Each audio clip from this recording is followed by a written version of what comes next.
to come in.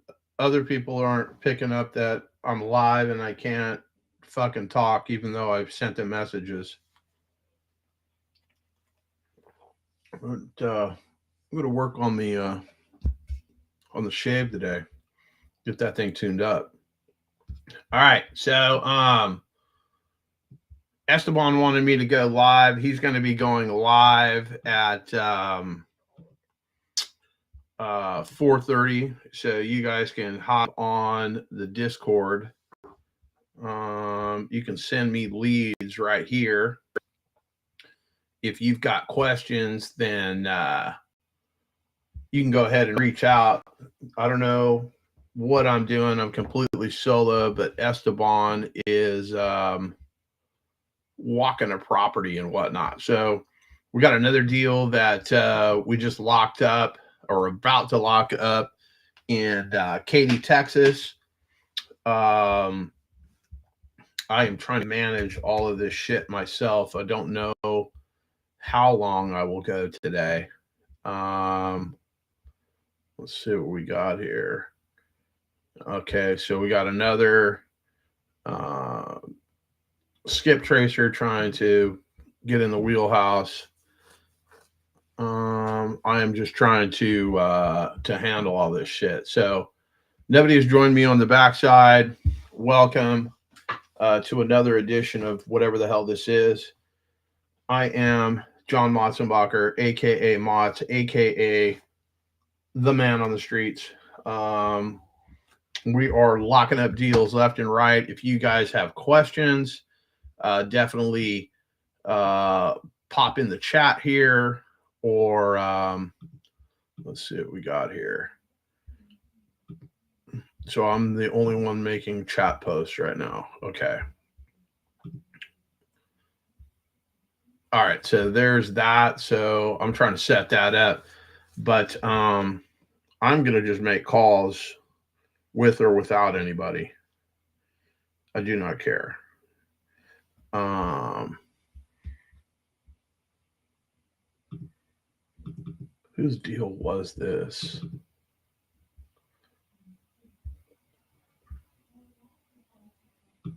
Let's try to call this knucklehead again. Oh, I don't even have my microphone set up. I always forget to do that. Uh, so let me make this call. Esteban will know on the back end. Uh,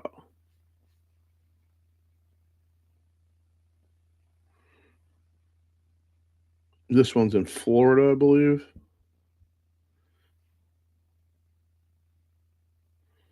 Let me make this call. Oh, I've got it written down. Oh, I got it separate.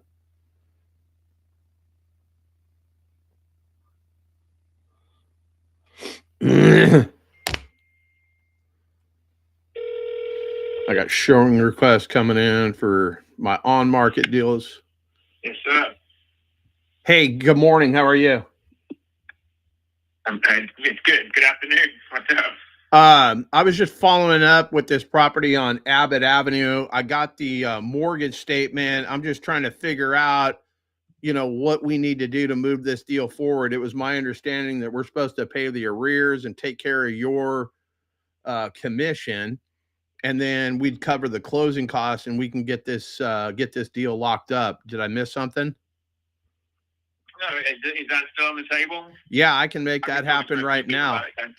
Yeah, I can make that happen. Go ahead. Okay, and then when you say cover the commission, what are you talking about now? Are you keeping the buy side commission? No, I'm going to waive the buy side commission so we can just cut the fees down, and basically I'm going to pay your listing side. I'm going to pay the arrears that are here, and I'm going to make the strokes on this thing every single month. Now, I also noticed that there's solar on this, and I didn't get the solar information, so that was the one key component that I missed out on.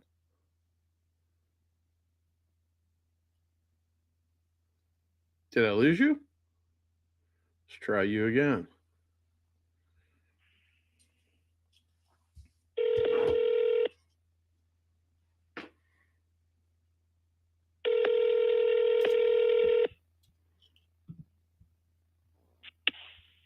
Hey, buddy, I'm not sure what happened there. Yeah.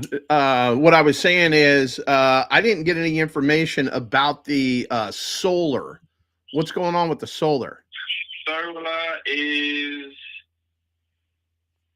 Let me have a look.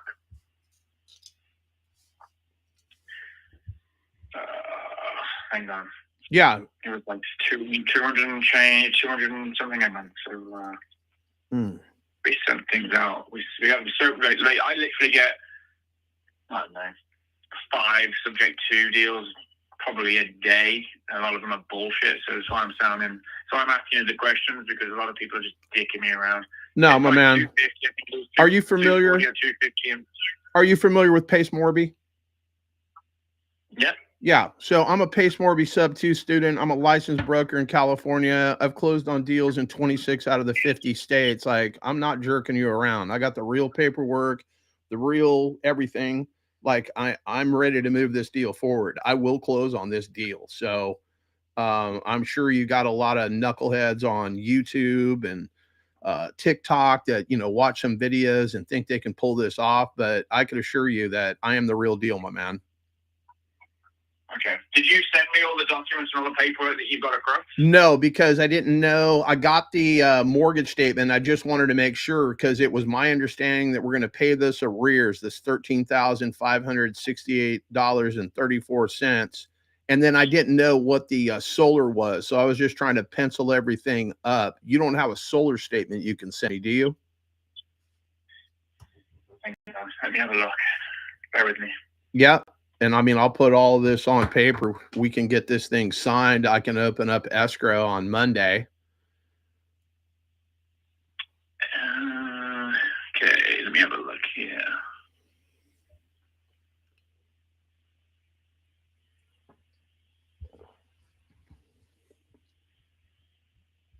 I've got the payoff amount. So I've got the payoff amount as of November 4th, 53 grand and change. 53,000. Okay. Yeah, 53,633.96. That's what it was at the beginning of November. Okay. And it's I think it was $240 a month on the payments. Okay. And there's no HOA, right? No. Okay, perfect. Okay, and then if you want to put it together, if you want to put it together in writing and send it to me, that's going to be a lot better because I get called. And again, it's great if you got all your stuff together. I just get inundated. Oh no, I get it. A lot of listings. I get inundated with people texting me and calling me about substitutes and owner financing and creative financing and Yeah, I totally get it. Everybody's purporting that they've done these. I can assure you that I'm not here to waste your time. If we can put this on paper today and you can present it, we can open up escrow on Monday and we can move this deal forward. Okay. Put it in writing, mate, get it to me, and we will go from there. Okay, sounds good, my man. If I don't have your email address, I will text you mine right now, and you can text me back yours. I'm gonna text you. I'll text it to you. I'll text it to you right now. You were the man. I appreciate it, David. I'll talk to you in a bit. Thank you, man. Take care. Bye-bye. All right, so that's a fucking deal right there. There's my boy Dr. Vernon. Okay. So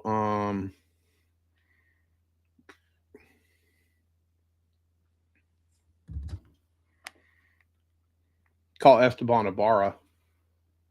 Calling Esteban Ibarra.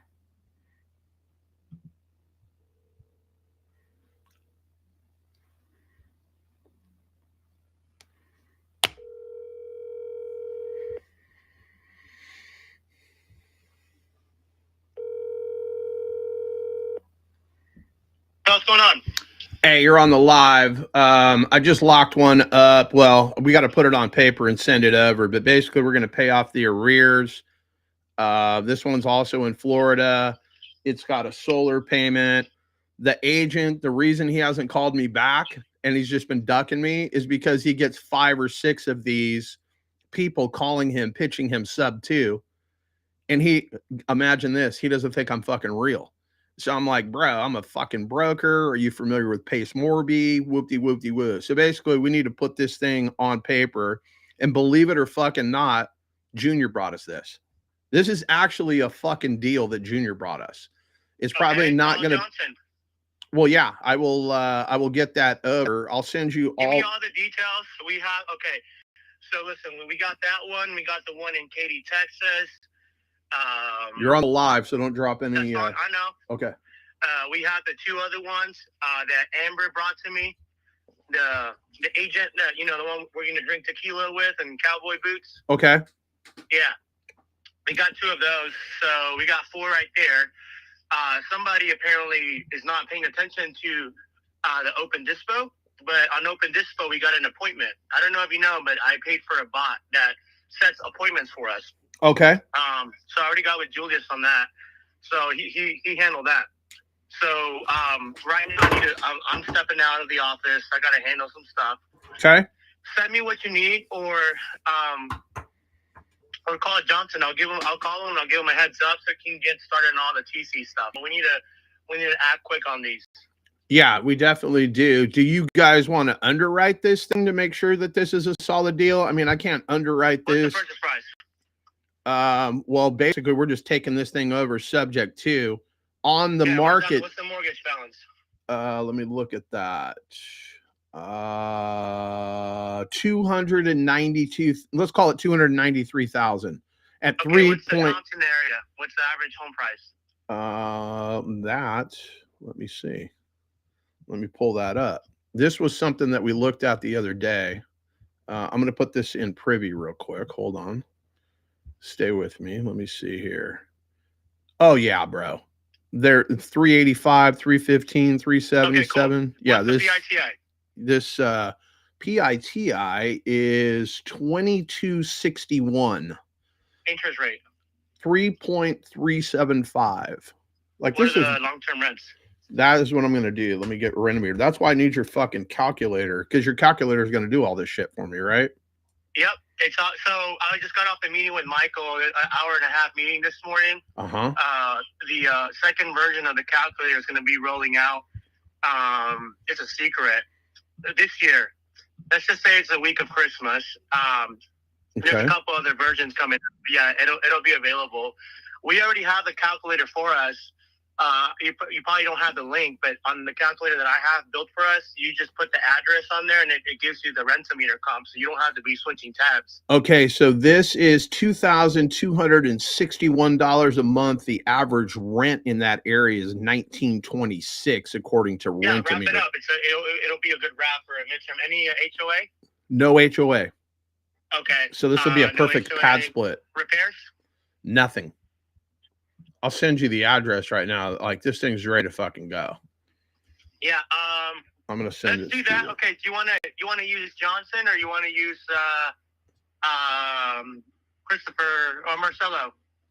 No, you want to use Johnson. You already told me that. Okay, let's use Johnson. Send me all the details. I'll give him a holler here so you can get it on paper. All right. So I'm waiting for the solar. I got the solar payoff. It's basically $53,633.96. Are we gonna mentally masturbate on the phone, or are we putting this on paper? Well, we can put it on paper, but I forgot that this has a solar payment of $240. So that's going to take us up to like $2,500 a month. It's going to be upside down, $500 a month. We're going to have to send me the address. Let me take a look at it real quick. You should have it. I sent you the Zillow link. So our entry fee is the arrears, $13,500, call it $69. And then we pay the agent's listing side. So what is that up to? 2.5? What are we paying? Yeah, I'll get the 411. I'll text him right now. I think I'm going to call it 2.5. Let me see here. Okay, so this one, there are arrears, right? I see the short sale. Yeah, there are arrears. 13,568. We just cancel the short sale and step right in. cover the arrears. Well, you know what I can also probably do to make this more attractive? I can call my buddy John Carlo and see, run it by him and see if we can do some kind of loan mod. We might not even have to pay the arrears. Well, however you want to do it, let's do it.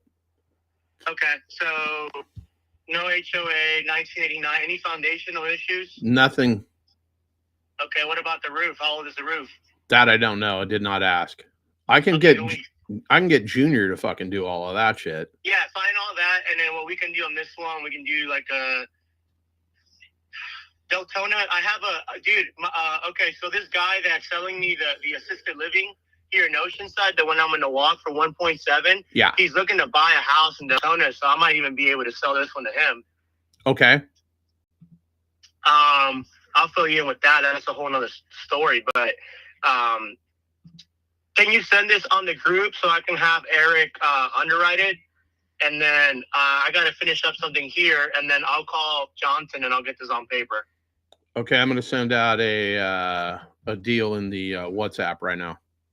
By the way, I got a really cool agent from our private exclusive Discord.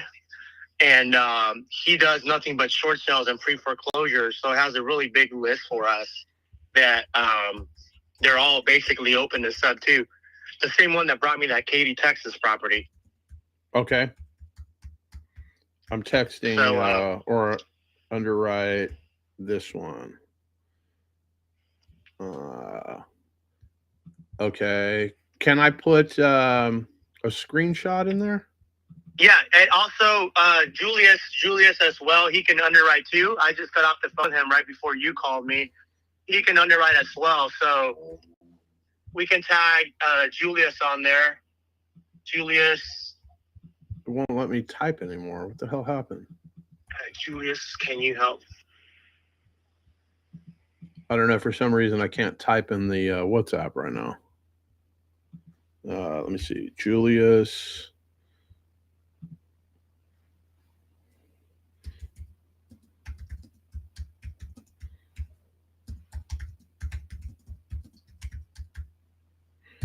Has a solar payment of $240 a month.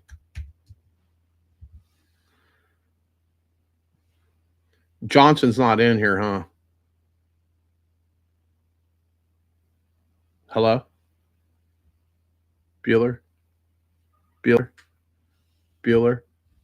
Bueller? Bueller? Damn, bro, you got to get that. You got to upgrade your Google Pixel 6. All right, call me back. All right. Oh, shit, I hung up on him when he said sorry. Let's see here.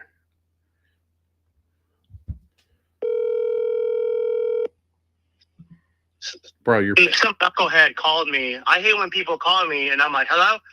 And then be like, oh, yes, hello? And then they just stay quiet. And I'm like, who's this? Gabriel. I know like 30 Gabriels. They're like, from Facebook. I'm like, dude, I got like 20 Gabriels on Facebook. Like, what are you talking about here? Who's Arcos Vision REI? Okay, so what are we doing here? I gotta handle some shit. Go handle some shit. What do you need? What do you need from me? I mean, if I'm honest, for you to fuck off. That's pretty much all I need from you, bro. Dude, you know what? Once I get this big bag of money from all those assignment fees, I'm gonna open this burger joint called Monster Burger here in San Diego. It's gonna be the best fucking decision you ever made, for sure. Yeah. All you right. know what the slogan is gonna be?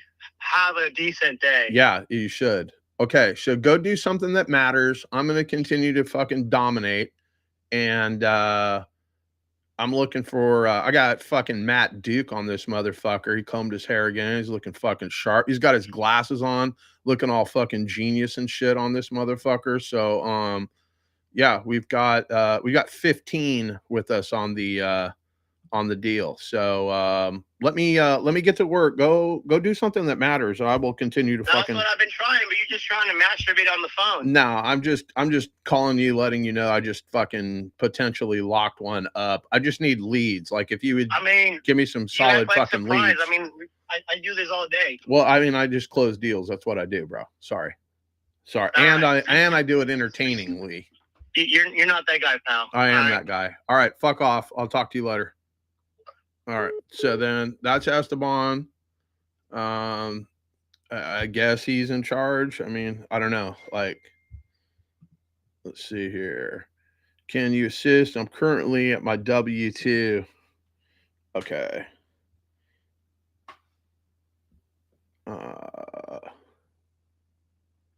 Okay, so anyway, good morning, everybody. If you've got leads, et cetera, and so forth, get at your boy. I'm going to put the link in here. That is how you get backstage if you have some real need to get on here and ask me questions. Matt, good morning. How are you? Doing well, sir. How are you? I am damn good. All right, somebody, Alex fucking Ramos in this mother. Whoops. Alex Ramos. Look at the fucking stash on fucking Alex, bro.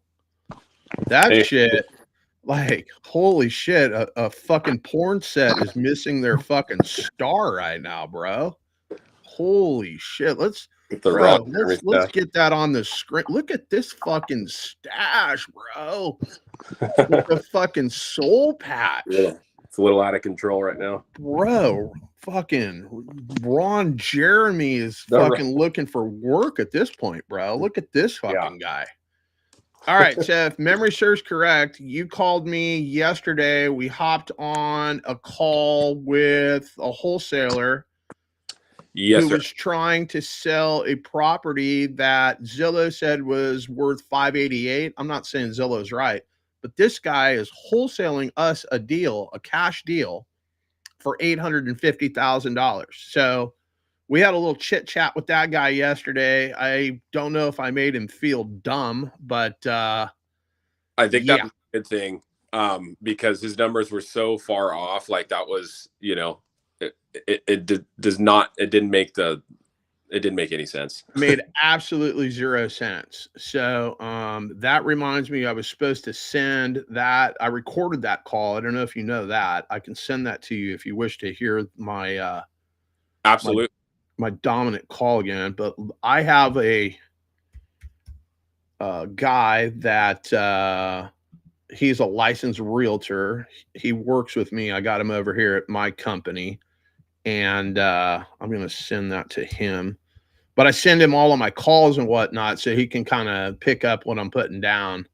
And I've got your number saved in my phone, I believe, as well. So let me see here. Alex. Boom, right here. Where are you in Northern California? I'm up in Sonoma, Mendocino County. Okay, so you smoke weed. I get it. No, I don't. But I grew up in wine / cannabis country. Yep. Here in the Redwoods. I live kind of on the North Coast. So I live on the coast. I joined Sub 2 like 6 months ago, and I've had 2 deals under contract that I had fall through. So it was like such a teaser. And so I'm just like after my first deal to get across the finish line.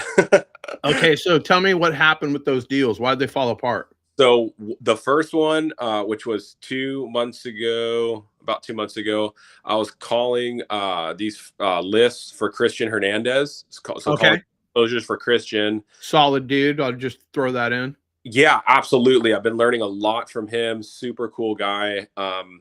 And so he pulls the list and he gives them out to whoever wants to hammer them, and we JV on the deals. And so that's kind of what I've been doing, because my biggest resource right now is time. I have 5-6 days a week where I can be on the phone and cold call. So that's what I'm doing. And so I guess I'm deviating, but Christians, that first deal, I negotiated all the way through. The seller was in a pinch.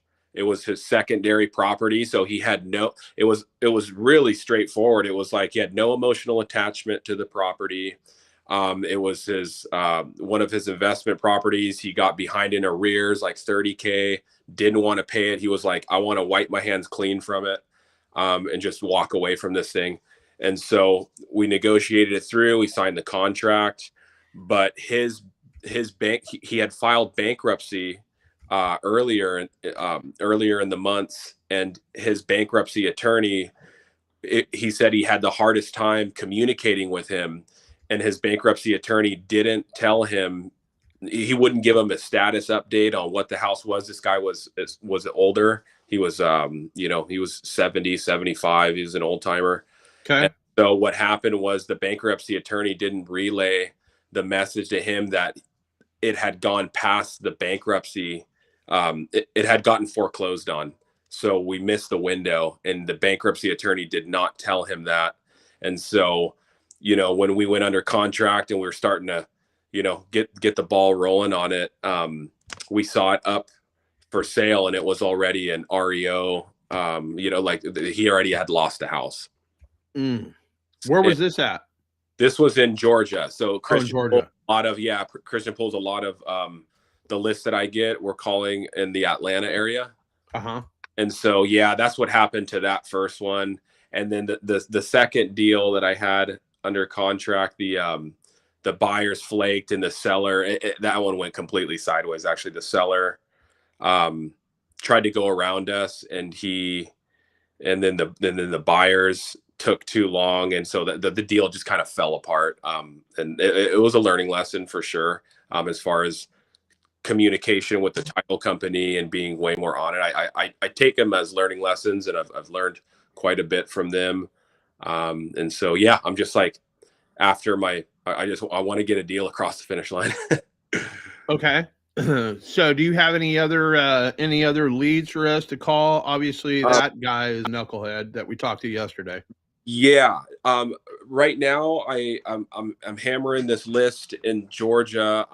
And so right now I do have one deal that was sent to me actually by another sub 2 student, and it's a fix and flip. And I actually just talked to him this morning. He doesn't want to do the deal, and so he emailed me. He was like, I'm signing the rights to like contract, but I know when it comes to that, like, so if it made sense, he would assign it to us, and then we would assign it to a fix and flip. So I was just kind of hesitant to throw that out, because I know once you get like a daisy chain going on, like, okay, where's the spread there? But he did say that the seller was motivated, and he was willing to move the numbers around where it did make sense, where all parties could make money on this. As far as so this would be a fix and flip, and so I didn't know if that was worth our time as well. I mean, we can call him and figure out what the situation is. Yeah, so he had it under contract. He has it under contract, and he hasn't found a flipper yet to assign it to. So he sent me. All right, so I talked to him this morning, and he's looking to assign it to somebody else. It's in Decatur, Georgia, which is around Atlanta, the suburbs of Atlanta. And I found some pretty good comps in the area, and he says that the seller is super motivated, and he would be willing to go back to her and renegotiate the numbers for it to make sense if we found a buyer for it, or we wanted to move on it. And so that's the information I got from him. Okay, so where is this deal? This is in Decatur, Georgia. Decatur, Georgia. Yeah, right. In Decatur. You see that chat box below the private chat? Yes. Put the address in there. It's only you, I, and Matt that are going to see that. Okay. Okay. Let's see here. Oh, okay. And then I can pull it up and get a rough idea of what the hell we're talking about. I'm just looking for people to call. I don't care. We're locking up deals left and right. I mean, if it's a deal, I can put it on paper. I can make it work. And if it's not, then we're going to find out live that it's not. But the bottom line is, there's a pig for every barn. So when people tell you, no, that's not a deal, well, it's not a deal for them. but like there are people that will pay way too much for stuff. So don't get discouraged if you send it to somebody and they tell you, hey, that's not a deal. It's just not a deal for them. Gotcha. Okay. Let's see. I the 0. Okay. Got it right here. Let me take a gander. I mean, we don't say the address out loud, right? So Okay. let me take a gander. It says under contract. Okay. Yeah. So he has it under contract, and he has sent me the information here on through email. As far as the properties, the specifications, it's vacant.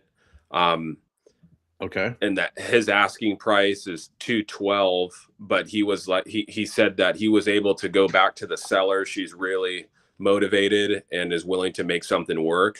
If we were able to do something here, he says that he could go back and renegotiate the numbers for it to make sense, so everyone could get paid, and there'd be enough spread there. So that's what kind of sparked my interest on it. I'm like, okay, well, if he's willing to renegotiate the numbers and make it make sense, then maybe we could make something of it. Okay. I'm trying to see if I can maybe forward this email to you or do that. Yeah, here. I'll put it in my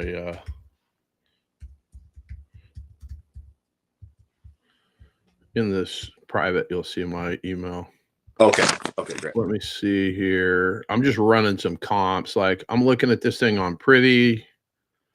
There's not a lot of activity in the area. Let me pull this up on PropStream. Let me see here.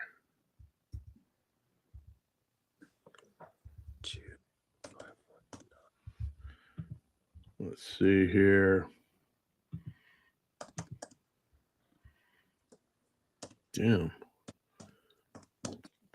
This one sold for 105. This one sold for 398. Like, let me look at this real quick. Let's close out. Let's go plus. Okay, number 12 is the most recent sale. That shit was right next door for 195 in 2021. There's one across the street that sold for 105,000. That was a 3-in-1. So not really apples to apples. Okay. I did find one comp that was on the same road. It was down the road, maybe like a quarter mile or like a mile down the road. Okay. And it was a recent one. I found it on Zillow, and it sold 4 months ago for 338. I'm trying to find the address right now.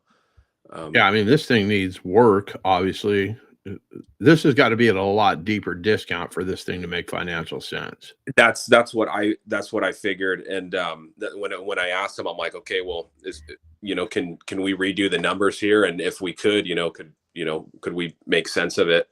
And he said that the seller was super easy to work with, and that she is an older lady, highly motivated and willing to move the numbers around.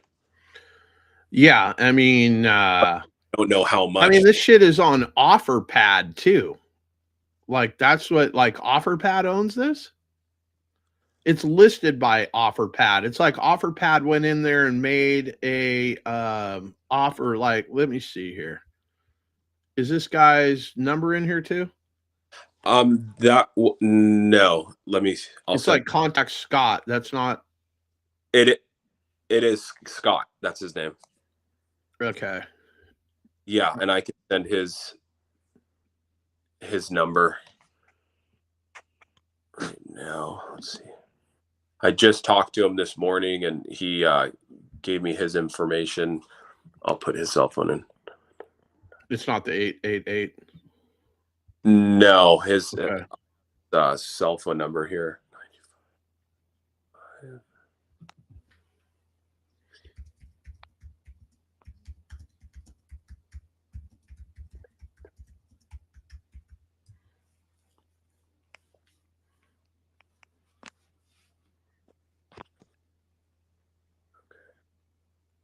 Okay. Okay, that's his cell phone there. Okay. So I just tell him my partner Alex sent this one over to me. We're trying to make heads or tails of it. Yeah. Okay. Let me call this guy. Okay. I'll let you guys listen. Oops, that's not the one. Let's see here. I will call him from my Florida number. Let me houses at houses at Gmail.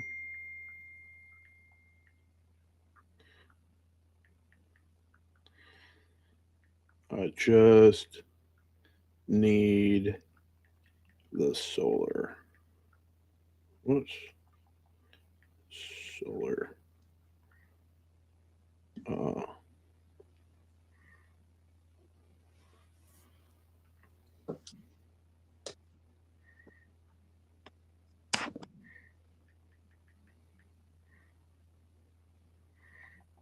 Hang on, let me get this one statement.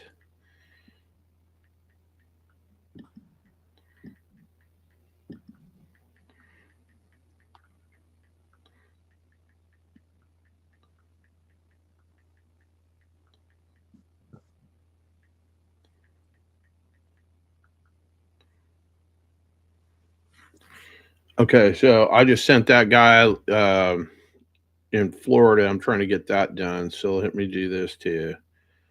Copy email. Let me put that in here.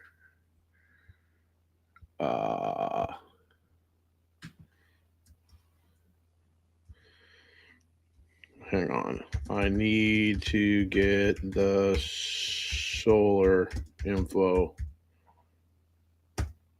from him and put this on paper. Damn it. Him and put it on paper. Running the live. Okay. I don't know how the fuck everybody does this shit. Paper. Okay, so when we close that, okay, I'm gonna call this guy right now. Done. Pound. Where's this guy? What's this guy's name? Scott? Scott, yeah. All right, let's see here.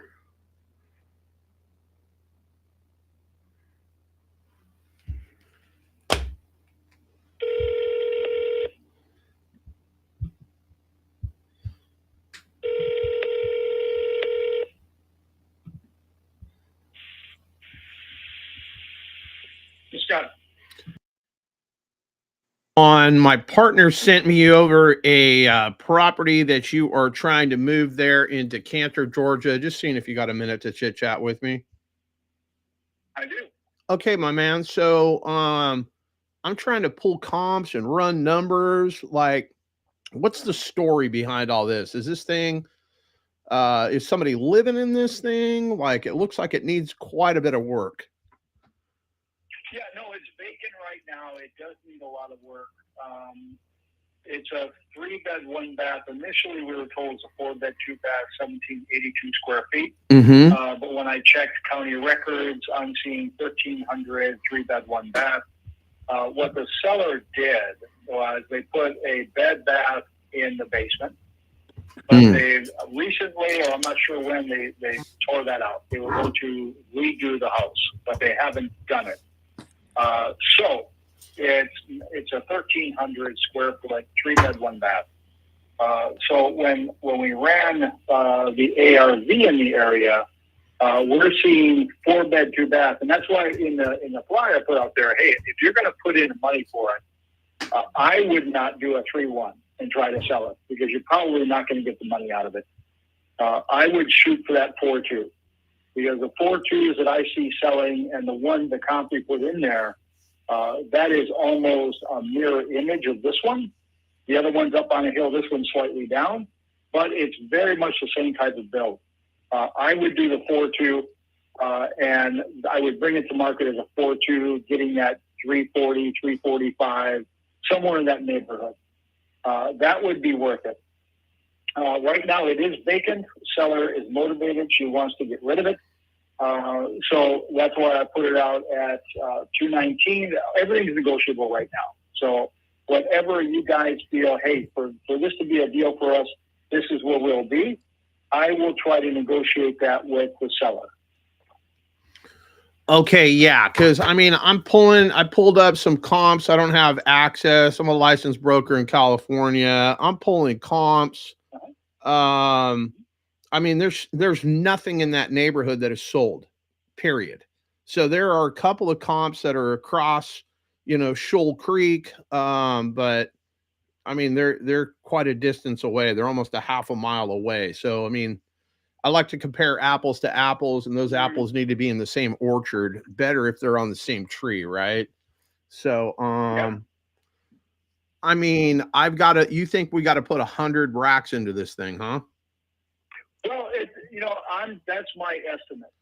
Okay, I prefer estimating high, just so there's no bad surprises.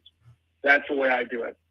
So Okay. when I'm looking at this property, if I look down the street, there's one that sold for $398. It is bigger. I mean, it's 2,200 square feet, 4-bed, 3-bath. That sold for $398. It sold in May, so that's a little bit old for me. Mm-hmm. So when I look at other properties in the area, I'm seeing a 325. That's 1,200 square feet. I'm seeing a 440 that sold in August. It's 1,600 square feet, 3-bed, 2-bath, 1952 build. It has a carport. That sold for 440. If I look down the street from it, I see a 2,700 square foot. That's a lot bigger. So that sold for 400. I see another one. Let me see, at 389. What else am I seeing in that area? And you're saying this So is I'm 1,300 square feet? Right as it sits right Yeah. now, yes, with a 482 square foot basement. Okay. So that's where I dropped it down to the 3.1. If I'm looking at, there's one that sold October 25th. That is, yes, 0.4 miles away. It's 1,500 square feet, 3-bed, 2-bath, 8,700 square foot lot, sold for $395. That's at 1751 San Gabriel. Okay. So, but it's a beautiful property. So that's where I came up. Look, if somebody wants to get in there and they only want to do a 3.1, maybe squeeze in a second bath, but it's going to be tight with 1,300 square feet. But if they wanted to stay with a 3.1, you're probably coming in at about 330, 335. That's where the ARV would be. I see one that sold in September. That sold as a 3.2, 1,500 square feet, sold for $348. Okay. And then, like, I pulled this up on Zillow. Like, it's listed by the Offer Pad brokerage. Like, they don't own this, right? No, it's listed. Okay. So I'm dealing with the agent and the seller. She's been trying to sell this for a while. She has it listed at 284. Yeah. That's why I got her down to the 210s, 215s, and said, look, you're not going to get 284. This is what we're willing to offer. Okay. So that's where I got her down at 70K, because there's just no way this is going to sell at 284 with the amount of work it needs. There's just no way. Right. Yeah, and it's been on the market 169 days. Exactly. Yep. Okay. Now, like I told Alex, everything is a negotiable, right? So I've got no problem going back to the seller and saying, look, this is where we need to be, because the market is what it is. And we're in the holiday season. Prices are what they are. And if we need to bring it down some more, we bring it down some more. How soon can she be out of this house? She's out. It's vacant. Oh, it is vacant. Okay. Yep. It's vacant. Okay. All right, let me run some numbers. Like, now that I know that it's a 3-bedroom versus the 4, like that changes my comps quite a bit. Yeah. Let me send you, I don't know if you have, let me get your email address. I'm going to send you what I came up with so you can see it. Hang on a second.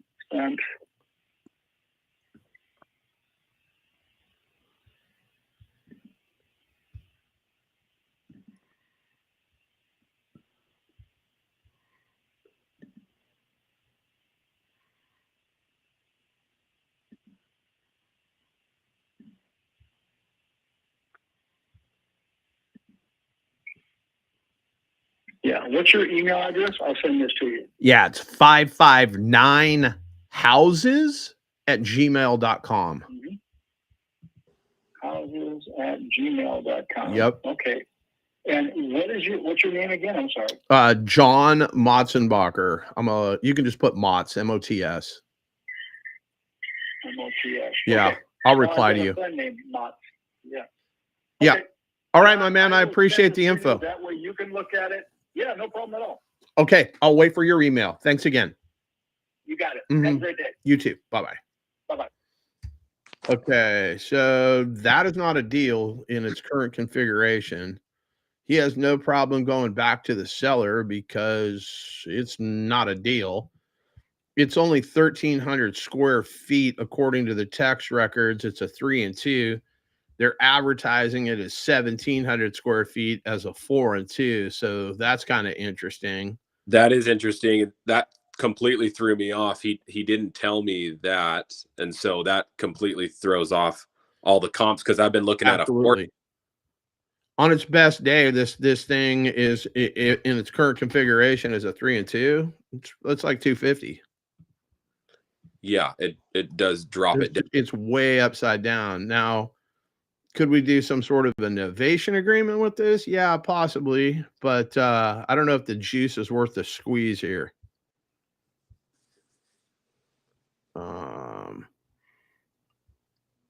Okay, so that's that one. All right, so I'm getting blown up here. So let me see. Okay, we'll put a pin in that one and come back to it. Matt, you got something for me? Let me text.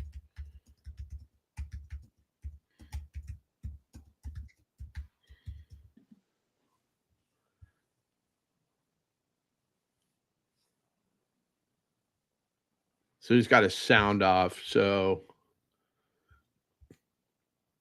but Matt has got something going on the backside here. Let me know when you're ready. Going to take a call. Blah blah blah. So we'll see what's up with that. But in its current configuration, like as a 3 and 2, there's a couple across the river, but those aren't comparables. I mean, we can see what we can do. I will hang on to that one, and we'll get back to you as far as that one goes. So let me drag myself up here.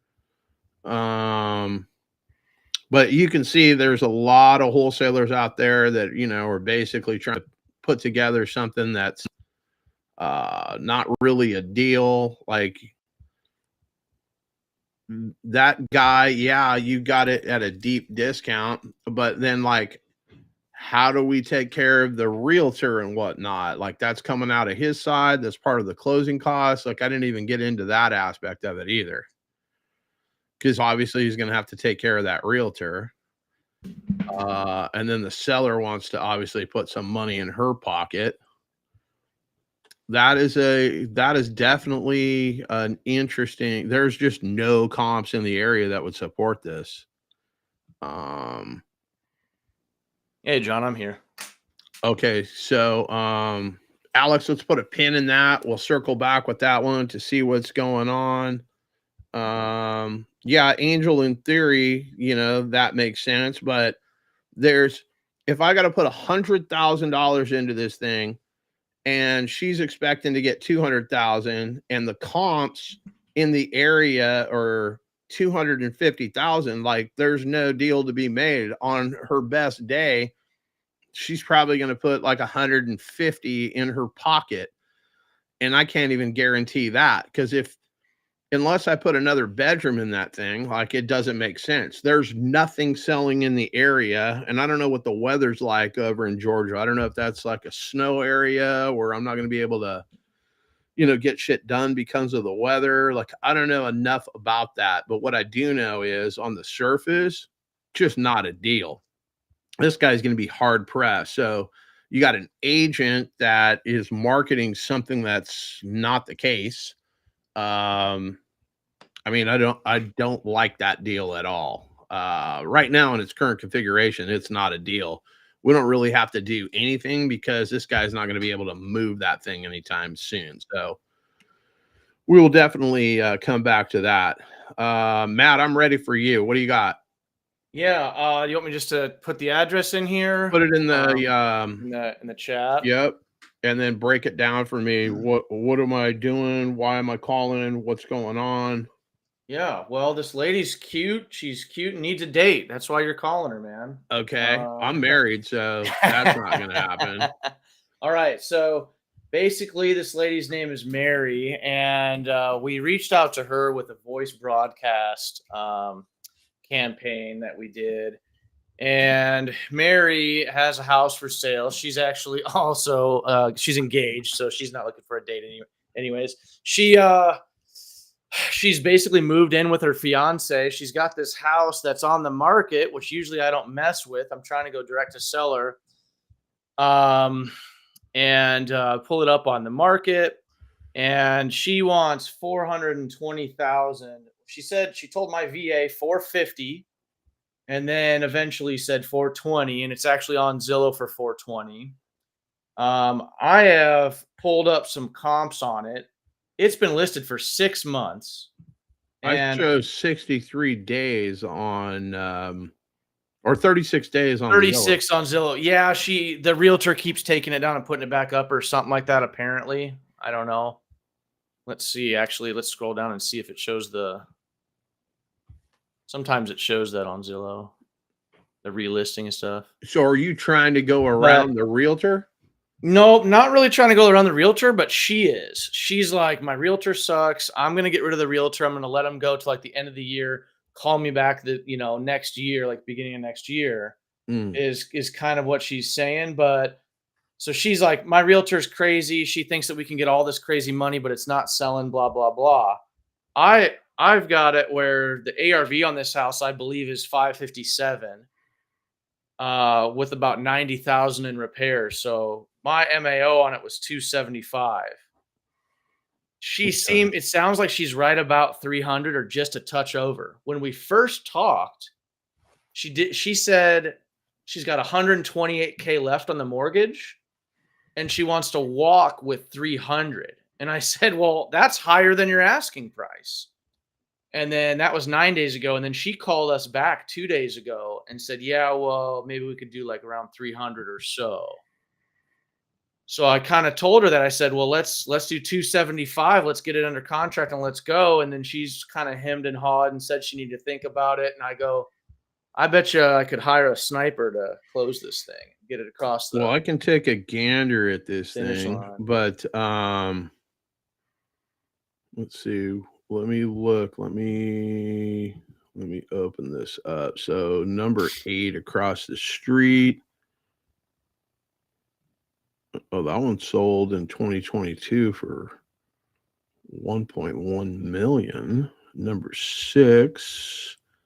There's no. So I don't know if this is a non-disclosure state, but there aren't a lot of comps. Yeah. There's not a lot of comps in the area. Yeah, I had to use Privy to. So let's just for shits and grins, let's call the agent, and then we'll call Mary. We'll call both. Yeah, just for fucking entertainment purposes. Yeah, and I don't know if you want to say you know me or if you just want to act like you're. Have you spoken to the agent? I've not talked to the agent. Yeah, so I'm just going to call blindly and see what the story is. Heck yeah. And see Oh, wait a minute. Hold on. Let me call from my burner number because what the hell is this?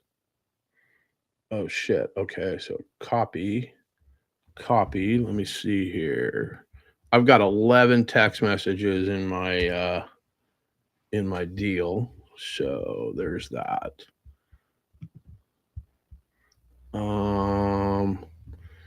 Okay. Hang on, let me do. Team, I have a property. I have the mortgage and the solar. I'm running the live.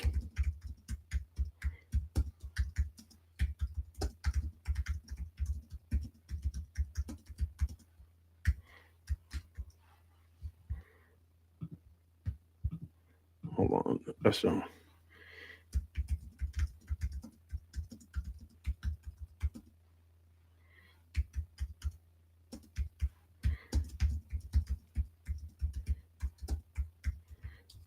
okay, so I shot that out. I'm gonna call this agent and let me just tell this guy. Got it. Thanks. Okay, so I got that. So Florida, Florida, what do we got here?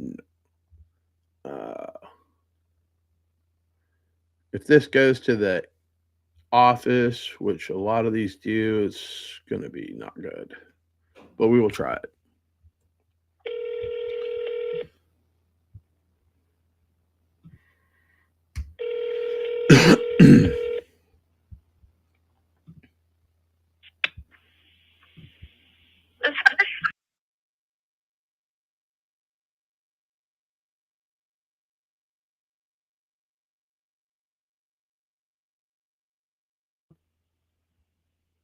Yeah, sure. What can I do for you? Yeah, so what's going on with that? I see it's been on the market for quite some time. You guys did a pretty drastic price reduction. I'm just trying to make heads or tails of this thing. What do I need to know about this? So actually, we're right in keeping with current days on market for the city. That the market has slowed down considerably. With interest rates being higher, and obviously just to do it being a few weeks before Christmas. As far as the price reduction, it was more in alignment with my recommended listing price versus where the seller originally wanted to list. Okay. So we had an agreement in place up front to make that reduction after a certain period of time if she did not receive an offer, which I predicted would happen and did. So okay. It is, Prairie Village is older homes. She is a longtime owner. She's a single woman that's been there for 35 years. So there is deferred maintenance on the home, and we have priced it accordingly with that. So mostly cosmetic updates, kind of updating kitchen appliances, that type of thing. The original hardwoods are in great condition. They've been covered with carpet for the last 30 years plus, at least. So it's got a lot of potential. There's actually a listing on the same street that is the exact same floor plan that has been completely updated, and they've listed that one for $850, just to give you a frame of reference there. Okay. So at $425, it's a considerable bargain. There's tons of room for updating and considerable profit there. Okay. I mean, I'm looking at comps in the area. I mean, I see other houses have sold. One sold for $410. I got another one that sold for $575. That's a 3-bedroom, 3-bath, built in 57. So I mean, I see that there's some upside. How much do you think I've got to come out of pocket to get this thing up to speed? That's really hard to say because it depends on, what degree you want to upgrade it to, I mean, you can improve the heck out of anything and over improve it. The area, and are you here locally in Kansas City? Are you familiar with the area at all? No, I'm calling you from the communist country of California. I'm trying to deploy some capital into America. Yeah. Okay, so this is a highly desirable area. It's an older established area where people are coming in consistently buying older homes. Some of them are knocking them completely down and rebuilding on the spot. Some of them are doing like a house down the street that's listed at $850 and just completely gutting it, knocking out walls, opening it up, modernizing it, the full nine. And you're going to see prices all across the board because these homes were mostly built in the 50s and 60s. Mm-hmm. So you've got everything from the home that hasn't been touched since the day it was built, it looks like, homes updated in the 70s, 80s, 90s, all the way through up to last week. So you're going to see pricing all over the place as far as this area and what homes are going for, just depending on the degree of updates, the desirability.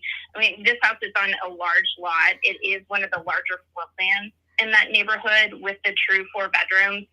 You have 2 living areas plus an unfinished basement area, tons of storage there. So formal dining room, eat-in breakfast room off the kitchen.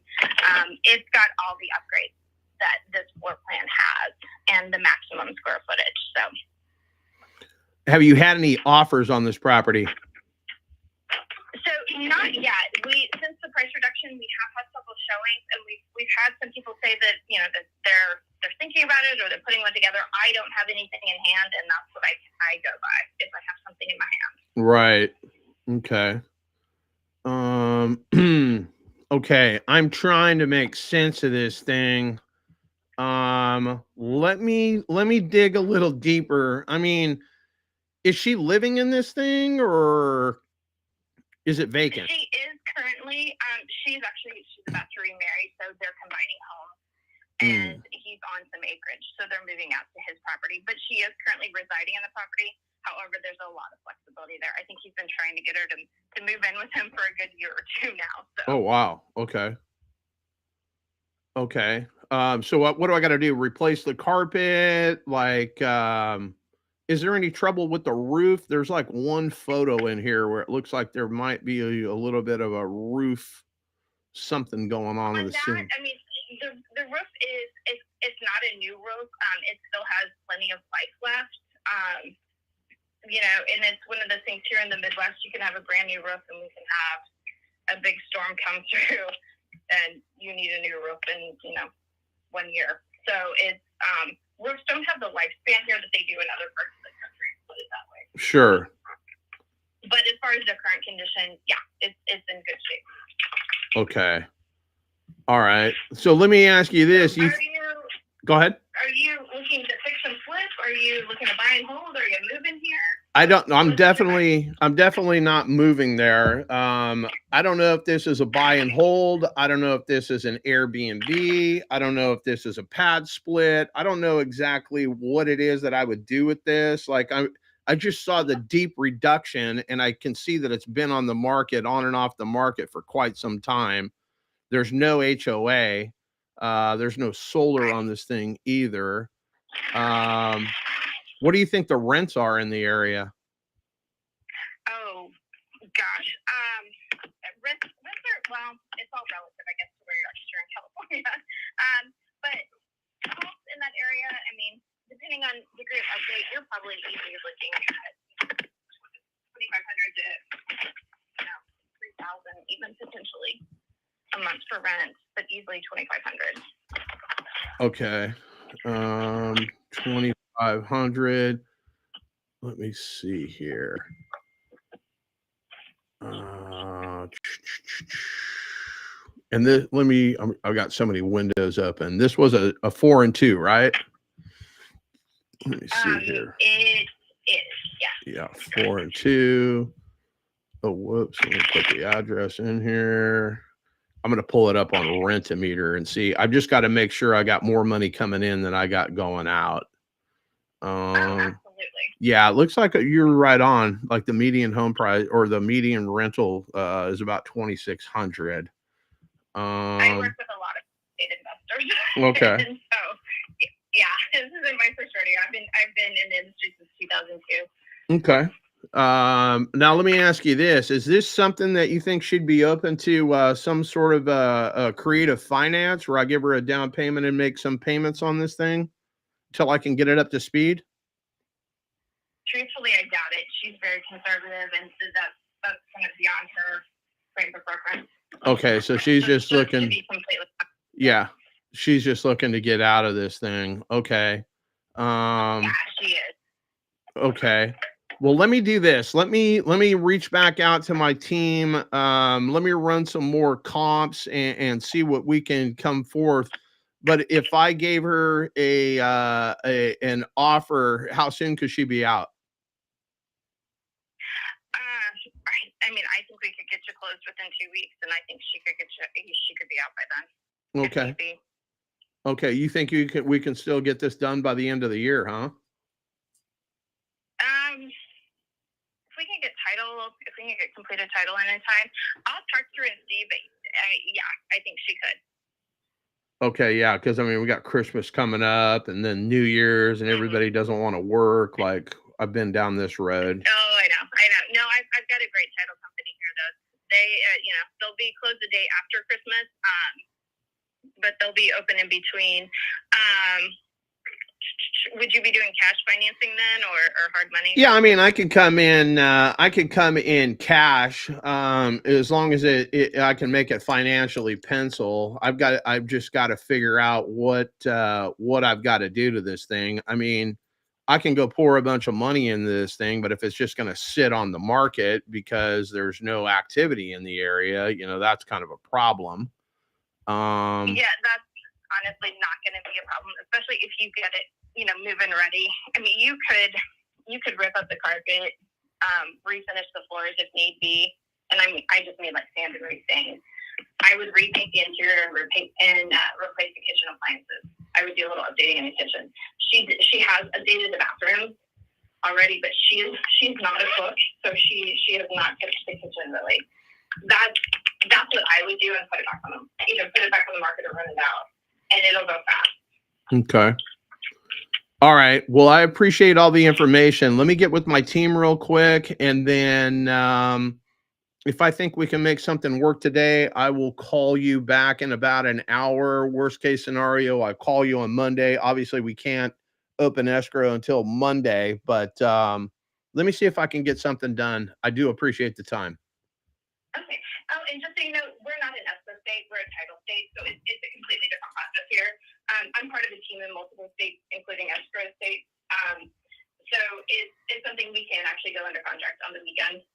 Oh, interesting. Okay, that's good to know. Yeah, I know it's wild how different real estate is from state to state. Yeah. But yeah, let me know. Reach out if you have additional questions. Of course, let me know. I'm happy to provide any information. You can probably tell I'm a pretty straight shooter. I like to make it a win-win for everyone. So happy to help any way I can there. And I'm sorry, I did not catch your name. Yeah, my name is John Motzenbacher. I'm a licensed broker out here in California. So we buy in quite a few states. I just don't buy here in California because of our knucklehead governor. I totally understand. Yeah. So, all right, let me get to work, and I will circle back with you. I appreciate the time. Hey, absolutely. Thanks so much for reaching out. Take care. Bye-bye. Okay, thanks. Bye-bye. Okay, so let me turn the sound back on. I mean, she's knowledgeable. I'm not going to say that she's not. I mean, there's a lot of work that needs to be done to get this thing where it needs to be. If she could sell this thing at 420, we wouldn't be having this conversation. Sounds like the seller isn't as motivated, according to her. Yeah, she said the opposite of what the seller told me. So obviously they're both not on the same page. Yeah, and the good news is we're going to call Mary right now. If you put her phone number in there. Yeah, I can do that. I will call Mary. Are you wanting to tell her that you're my partner, or are you going in blind as well on this? I know I can say, hey, I'm the guy that writes checks in the office. So basically, whenever I set something up, I'm never the final decision maker. Like, there are people that are smarter above me that basically, and here's the other thing. If I piss this lady off, you can call her back and go, hey, John's a cockswab. We don't need to deal with him anymore. Fuck him. He's probably going to get coal in his stocking for Christmas. You can tell him whatever you want. blah blah blah blah blah. So yeah, shoot. Let me call old Mary Clark here and see what we can get done. But yeah, that is how I got quote her phone number, right? From Matt, our glorified information gatherer. That's what I like to tell people too, that I'm a glorified information gatherer. I like the communist country where you live. That was a good. Yeah, I've got a couple of patented lines that usually get a chuckle. I let people know that I want to live in America with them, and that I'll forget it then, so I don't I don't want to have any copyright. No. You can use it. It's totally fine. Esteban steals my lines. There's plenty. Like I don't really copy people, and not all my shit works. So it's whatever. If you like it, yippee-ki-yay, take that shit. I'm not. My ego isn't so big that I give a fuck. What do you think about repairs? I said for like my list of what I think Kansas City's been going for is. I said like a full cosmetic update of $45 a square foot gets us $92K. I think that's a pretty spot on number. Okay. Like it's not a full gut, depending on where you're at in the country, right? Like $90,000, but this thing ain't a full gut. Like no, it needs some lipstick. But I think okay, so like back in the day before the pandemic, we used to go $20. $40, $60, right? Yeah. Now, my cosmetic, I bumped it up to about $30, but realistically in California, just a cosmetic flip, on average, those are costing us about $47 a square foot. So I usually use about $50 a square foot, but that's California. We're different out here. Yeah. You got the sunshine tax and all of that horse shit as well. Yeah, there's that extra China tax. Yeah, all that shit. So let me clear this one. Oh, I guess I'm still calling that one, right? Hold on. So let's just call her up, figure out what we're trying to accomplish, see what we got to do, and let's see how open she is to creative. If she wants me to pay that number, I can come up to your asking price, but blah blah blah blah blah. So. And she doesn't like that realtor. She says she's dropping the realtor at the first of the year. So let's see what happens. I don't know. It's not ringing. Let's try that again. Oops. There we go.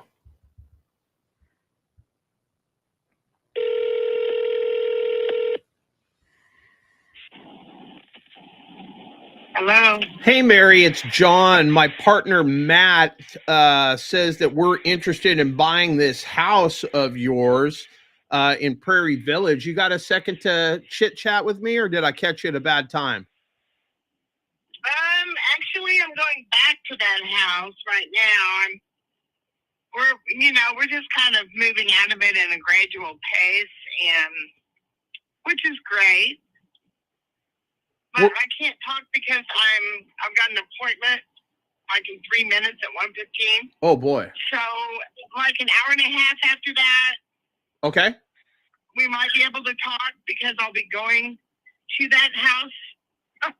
Okay, not a problem. I can set a timer on my watch and try you again in an hour and a half. That's not a problem. I mean, he mentioned the price, and actually it was probably a little bit lower than I thought.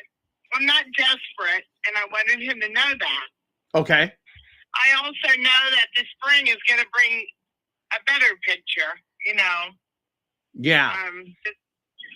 Just being in different communities of finance, so, but I would love to sell it. So it's like, if the price is right, I'm out of there. And you would not have any problem getting everything you wanted out of that house, because he has all the examples in the neighborhood. But he went down.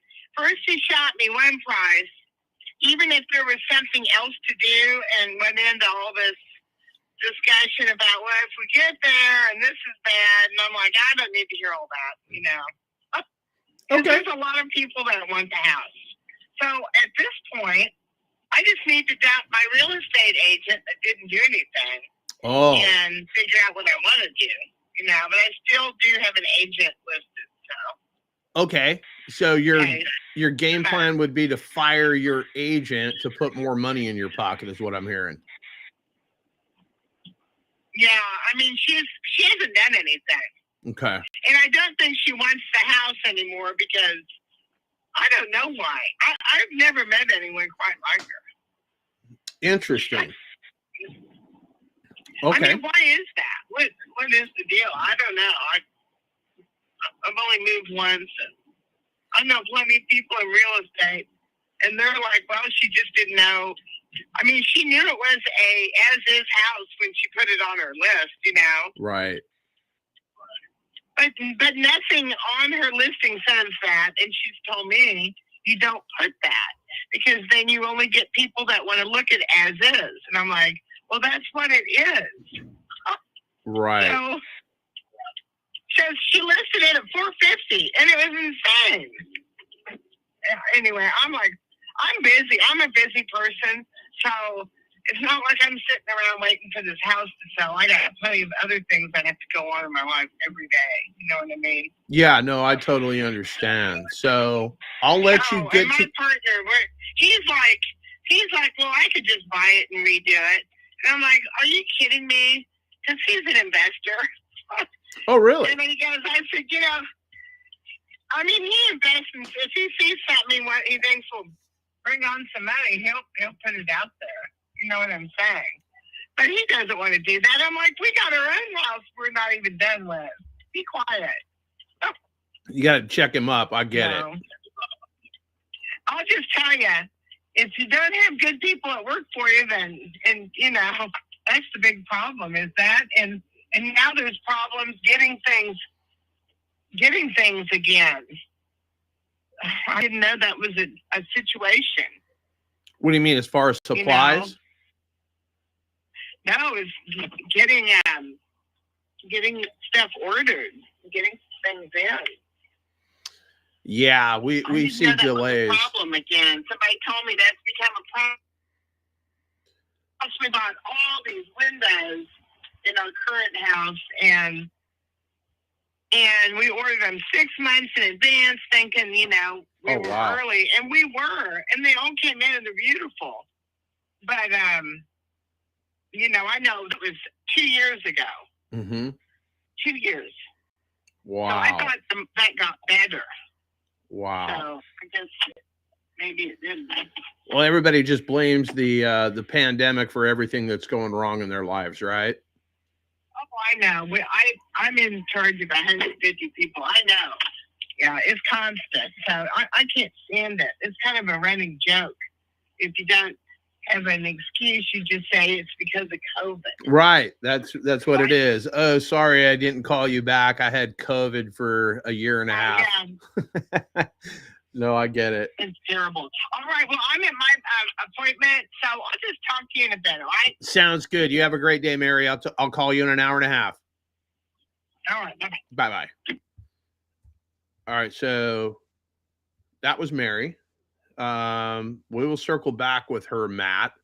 Sounds good. I don't know what I don't know, but she is not happy with her agent. Now, I didn't think her agent was lacking. Like, she seems to know what the fuck she's talking about. But this lady's making it seem like the agent wanted to list it at $450. Yes. And the agent told me that they wanted to list it at $450, and they had an agreement that if it didn't sell, they would reduce it. And I mean, I tend to lean towards the agent on that one. Well, the agent doesn't have any emotional tie like the seller, right? Correct. Yeah, that's what Mary told me. Oh, the agent thought we could get for this and for that. And Mary was saying, oh, yeah, Matt's got all these examples. Yeah, I got them all written down. I got all these comps and all this stuff. And I kept explaining to her, I was like, look, you're talking about if I buy this house, I have to put 90 grand in repairs in it. I'm going to lose money if I buy it for 420. So then, you know, I'm not your buyer. No big deal. No harm, no foul. Right.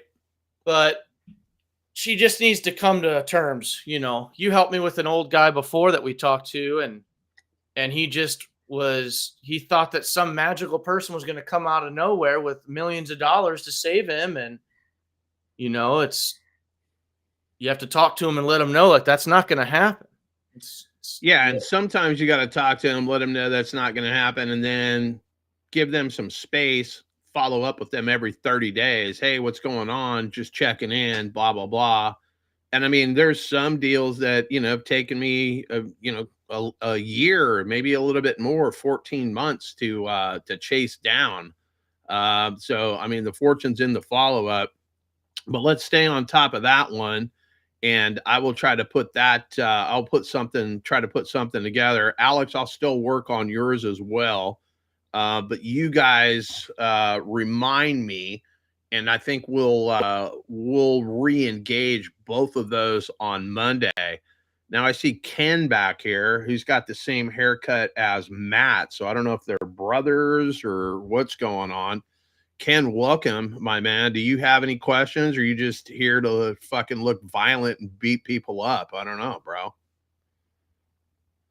I don't have any sound from you. Yeah, he's muted somewhere. Yeah. There it is. There he is. Okay. There. Old tough guy Ken. What's up? Nothing. I had a question for this subject to and seller financing. Does that work for businesses if you're taking over a whole business also? If you could, and how would you go about wording that into the business owner's ears? Yeah, absolutely. So basically, it depends on what the situation is, right? So is it something they own free and clear? Is it, I mean, if they don't, I mean, you can make the payments on a commercial loan just like you could on a residential loan. There's an entire course. I'm a Pace Warby sub 2 student. They've got a 0 down deal where they're buying businesses. And basically, I mean, it doesn't matter what it is. I mean, we're taking cars sub 2. You can buy and sell cars subject to.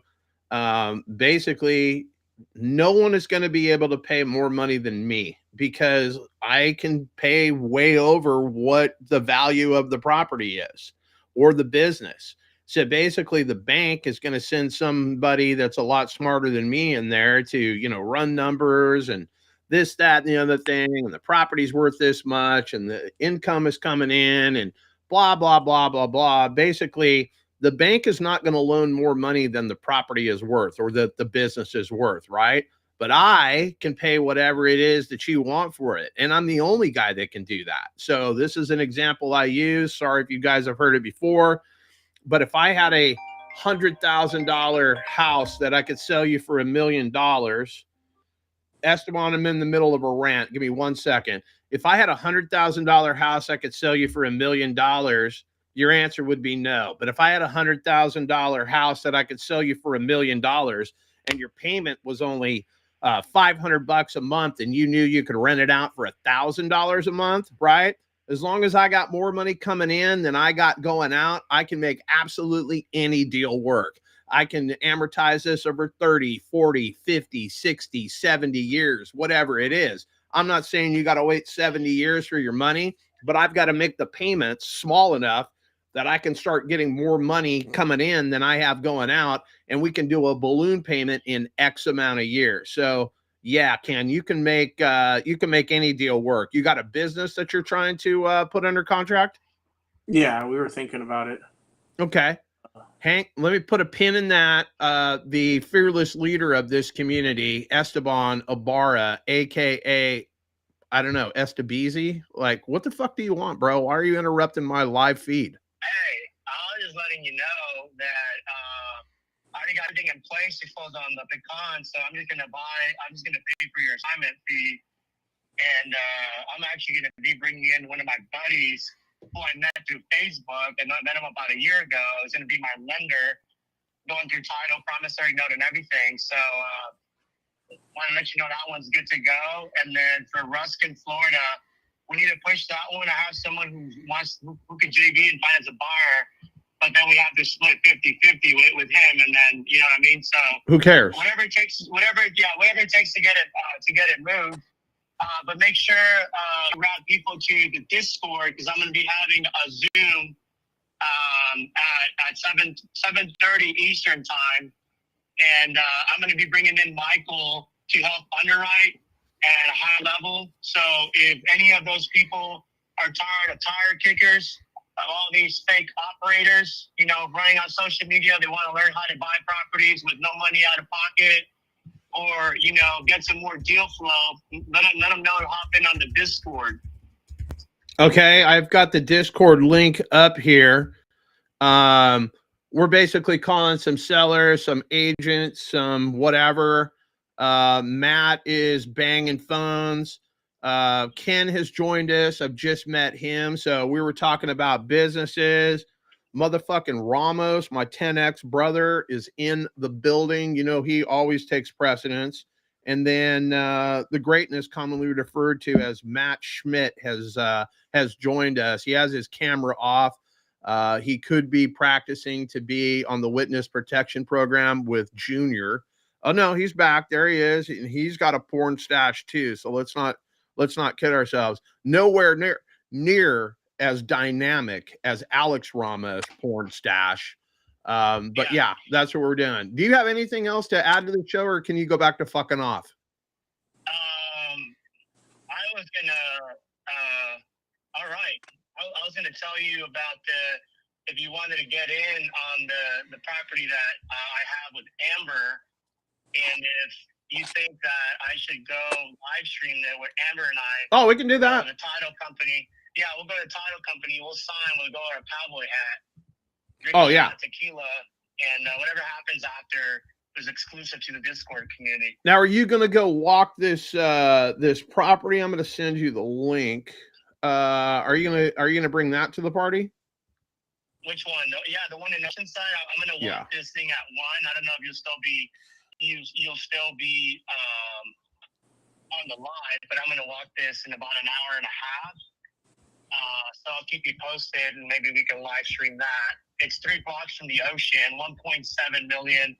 I talked the seller down from he wanted like a 500K, talked him down to just taking over the loan sub 2, and we're just figuring out the equity payments on it. But we'll probably close on this thing in like 2-3 months. So there's like licenses, permits, and all that stuff involved.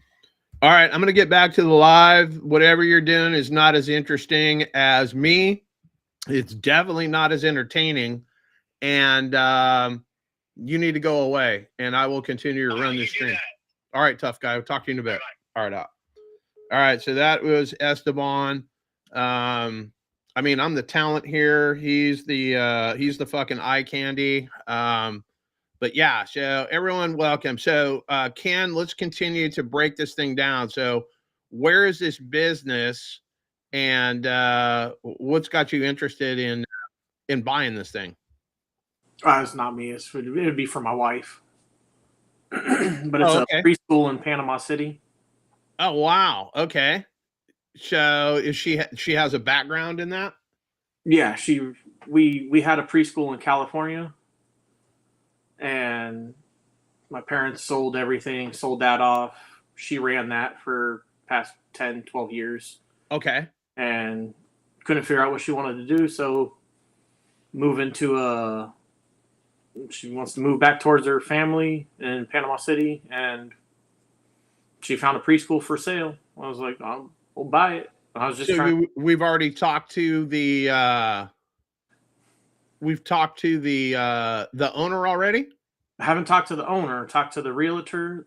I don't know if they're looking for enough money up front, or I talked to her once just to figure out. We asked for paperwork. What's it making, to see what it's bringing in, because they want $850 for it. Okay. I don't think it's worth $850. But you could pay $850 for it if they did something creative. So, I mean, what's your schedule like on Monday? If you want me to call them on Monday, you get all of the shit set up. We can call them up. I'm basically the guy in your office that writes checks, trying to figure out if we can put something together. however you want to do that. If you can handle it on your own and you don't need me, that's fine too. I'm a licensed broker in California. I'm doing deals all over the United States. I don't care if it's a car, if it's a house, if it's a business. Like I can talk shop. I can move them where they need to go, that we can lock this thing up. So do you already have financing in place? Like whatever it is that you would need for a down payment, like where would you find that? Do you need help with that? I can always use help, but I got. Yeah, I mean, we got it. Like, I don't know. Like, I've got everything, period.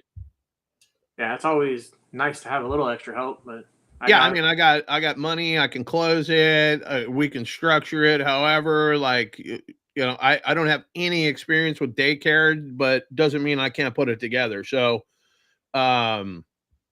you can reach out to me. I'm going to put my cell number. I mean, it's not a secret to anybody. You could go to fucking sniperforhire.com.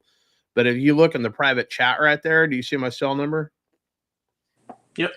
Okay, that's my private cell. So if you want to, we'll be live on Monday. Basically, the story is I didn't do any of this shit. I'm not out on social media. I don't do any of this shit. Esteban does all of this, drug me in here, and nobody finds him entertaining. So they don't really watch the show, if you will. But when I show up, people want to fucking hang out with me because, well, I'm a bad motherfucker. I'm not going to lie. I have no filter. I do not care. I can get shit done. So if you want me to call your seller, or you just want advice, like, we can do all the above. I will tee off on an agent. Like, agents will treat you poorly because you don't have a real estate license, but they won't do that to me. I can assure you that. I have a special vernacular for all of these folks to make sure that they know that I know. But I am going to bring your matching haircut brother back to the mix. Here he is, Matt Duke. Talk to me.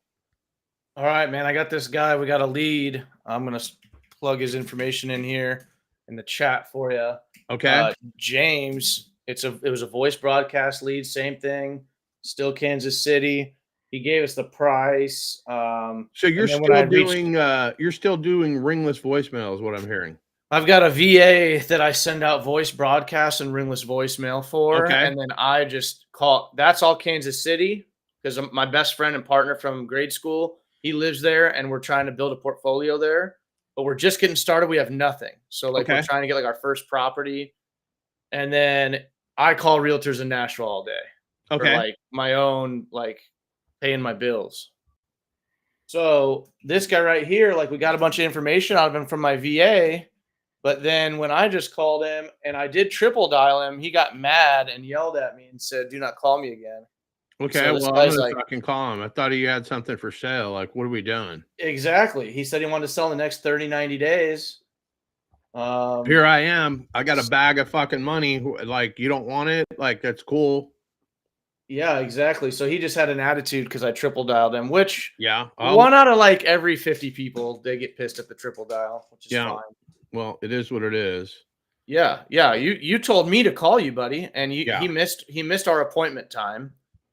So we had an appointment time. My VA schedules an appointment time. She gets the four pillars, and then she gets that. Then she passes it to me, and I call them. So.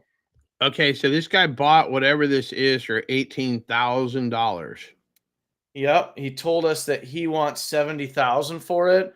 Okay. I've got the ARV at 117. With my comps that I found, and I put on here just a note that I had written down. So it's a 21760. So it's a big, porta potty.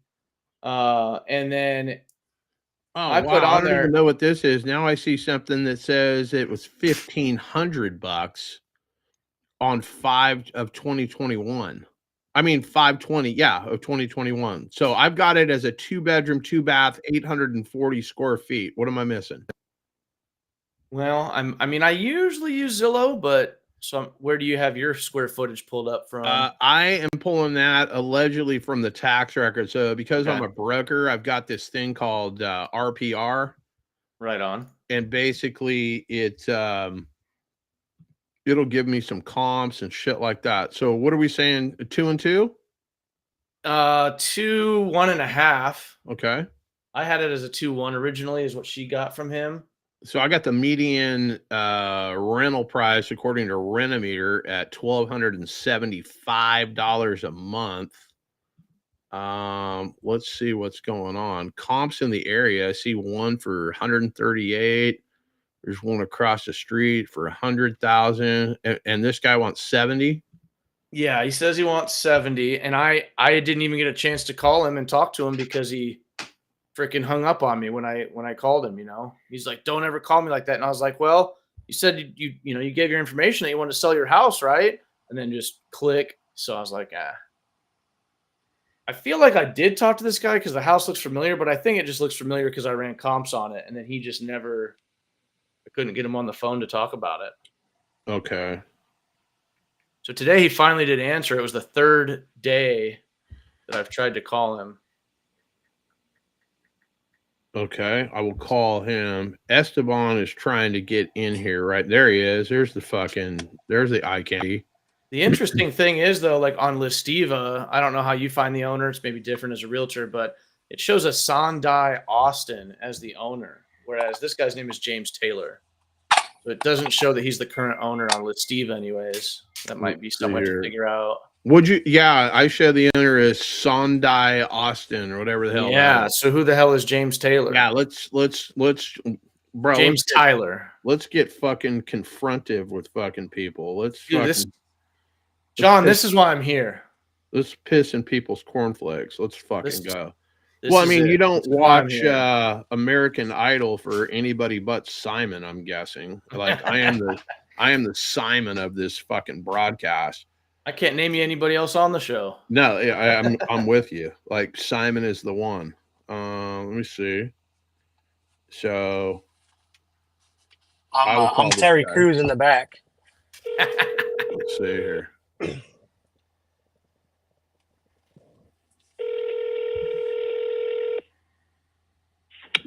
Hello. Hey, James, it's John. I got a note on my desk. You're trying to sell this property at 2908. It's not for sale anymore. Oh, it's not for sale anymore. Okay, my man. Sorry to bother you. Take care. Okay. Uh-huh. Yes, sir. Thank you. Uh-huh. So we should probably pull the comps on the other guy. Now, I could have asked him, hey, what changed, et cetera, and so forth. But it is my understanding. I believe that this guy does not own that property, to be honest with you, Matt. Yeah, on PropStream, it's showing Austin as well. So screw it. I got another one, man. I got one that's out in the middle of nowhere, and I need a sniper for hire.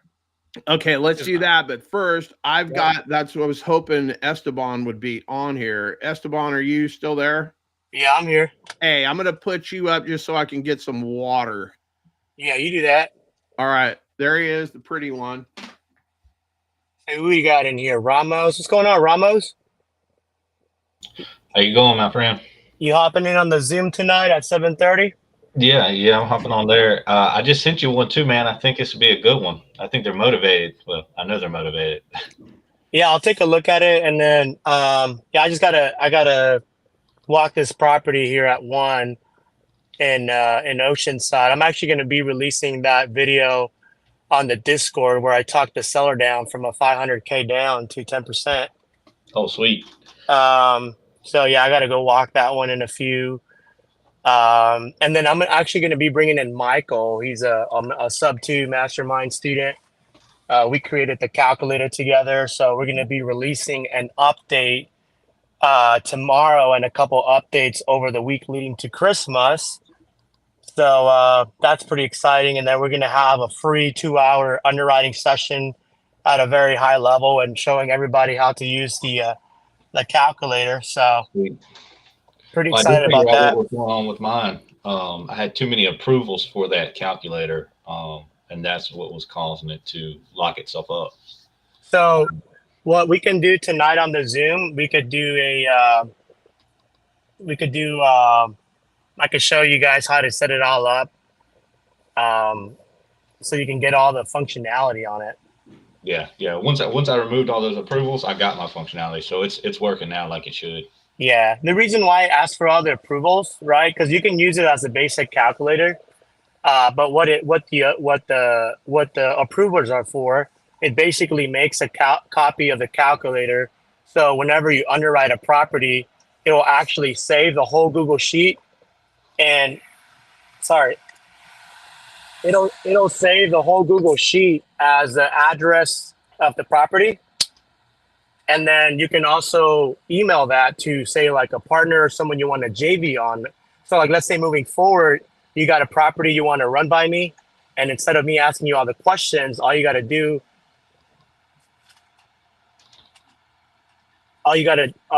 is click send, and it'll break everything down, the entry cost, the entry fee percentage, like literally everything. And then basically, I'll be able to tell you if it's a good deal or not, or where we need to be at. Right. So yeah, that's what I really liked about it. That's why I wanted to get it fixed for myself. Yeah, we'll have an update rolling out here. I got to take a look at the agenda, but yeah, I had a meeting this morning with my partner on it. That's why I wasn't able to make it to the stream. What changes are coming?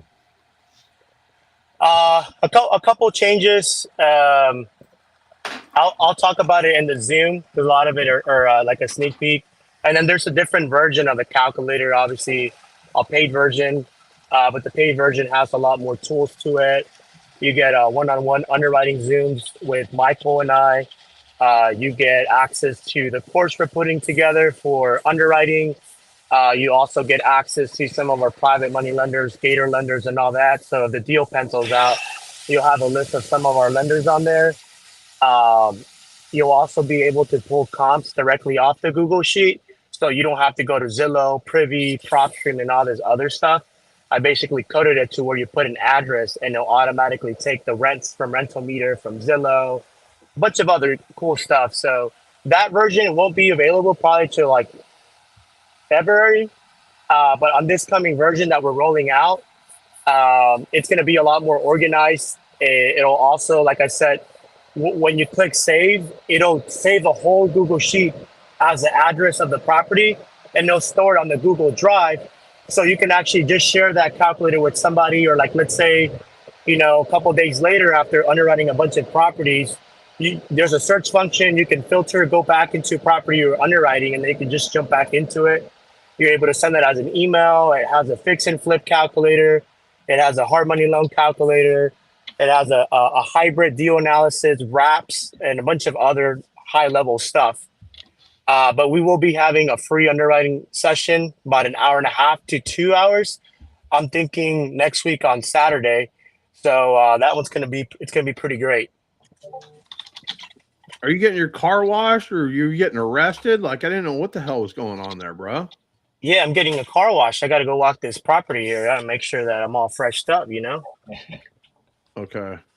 All right. So go handle that. Are you going to walk this thing right now? You're not until 1. Till 1. So I'm about 10 minutes from home. Gotta freshen up, change, and then drive that way. So okay. If you want to hold the live till then, I'll go ahead and walk this live. Yeah, I got a dip right around 1:15. So would you be able to control it from where you're at? Yeah, or I can have Elizabeth take over. We'll figure it out as we get closer to 1. Okay, I'm gonna retake this shit. Yeah, so you do that, John. I gotta hop out here. I gotta call my girlfriend Amber, my realtor friend. Okay, sounds good. All right, bye. All right, so Esteban is leaving. Justin is back. Justin, welcome. Where's your fucking hat? Like, go get your fucking hat. Do not fucking come back in here. Nobody can hear you, Justin. Hold on, I'll be right back. You fucking do that. I swear to God, Justin. Fucking white or black? I don't give a fuck, bro. I'm not racist. I don't give a fuck.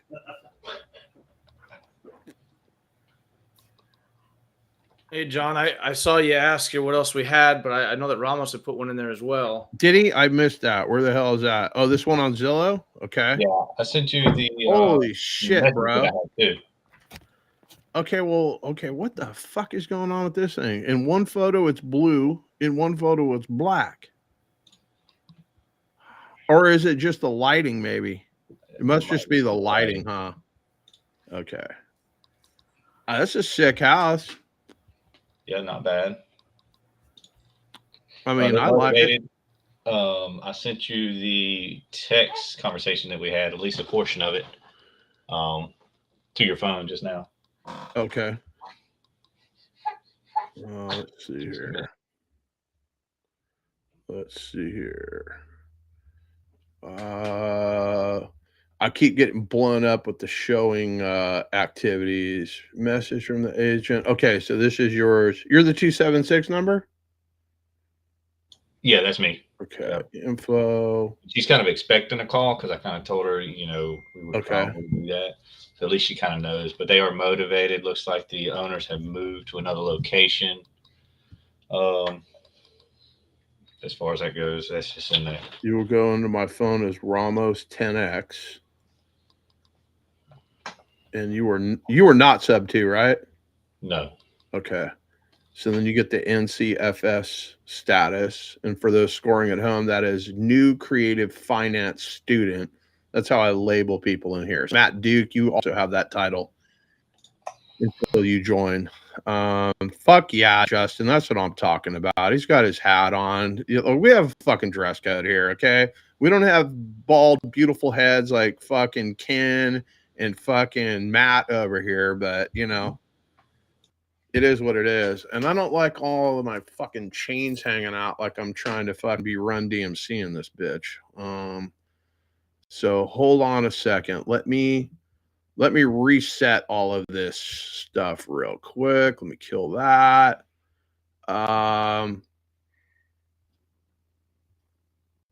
This one's in Lubbock, Texas. Let me see here. Okay, alrighty. Fucking Lubbock, Texas. Let's take a gander at this one right here. My name's RJ Bates, calling about your property there in Lubbock, Texas. Shout out to RJ Bates. Don't know the guy personally. This is a nice house though. Like,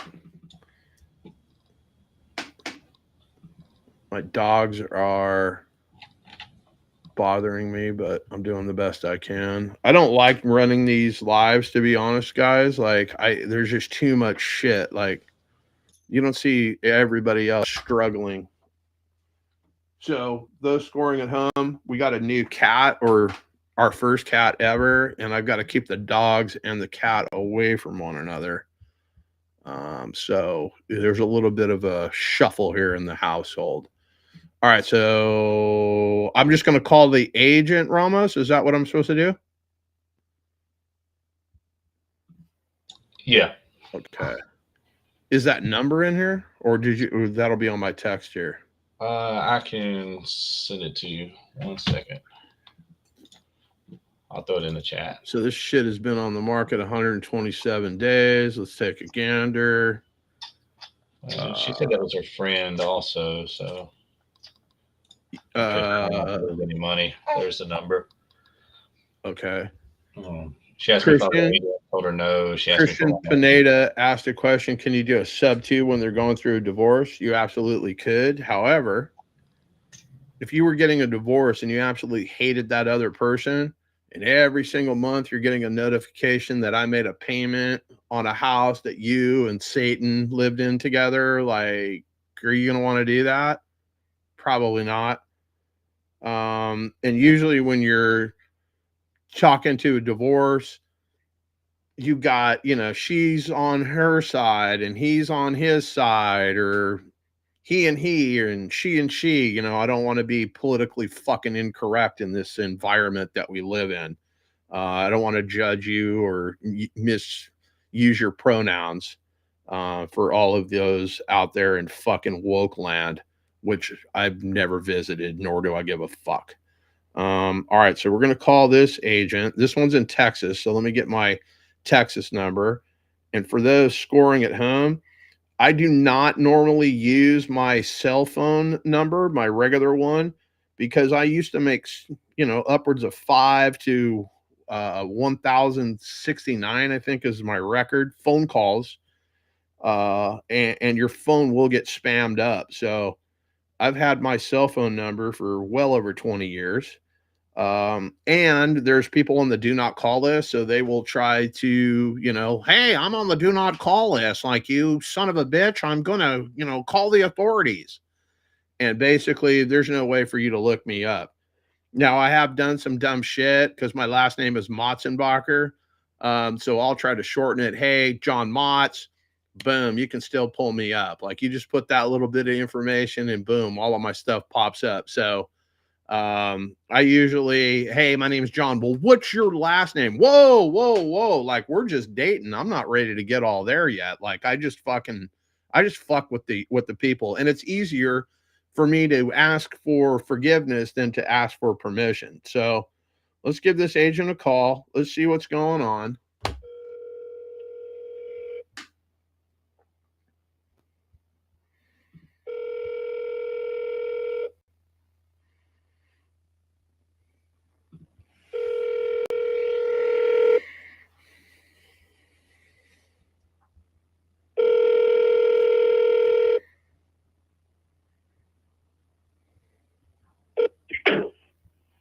Hello. Hi, Aaron. It's John. I was calling about a property I saw here in Lubbock, Texas. Did I catch you at a bad time, or you got a minute for me?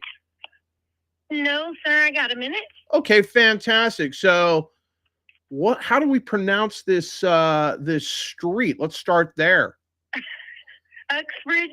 Uxbridge. I'm looking at this. I'm dyslexic. I'm like, I am just not smart enough to ask It's her. rough. No. Okay. Not at all. It's a rough one. It's tough. She's still there? Yes, ma'am. Okay. Sorry about that. We just walked into our hotel room, so I was trying to get to my phone and get you off speakerphone and onto my phone. Gotcha. What, are you on vacation?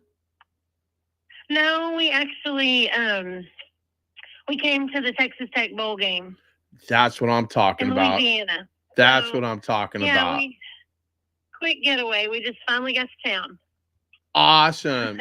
So, are you guys season ticket holders or something? Like, or is this just a special trip? We are. Nice. No, we are, and we my husband's a high school football coach.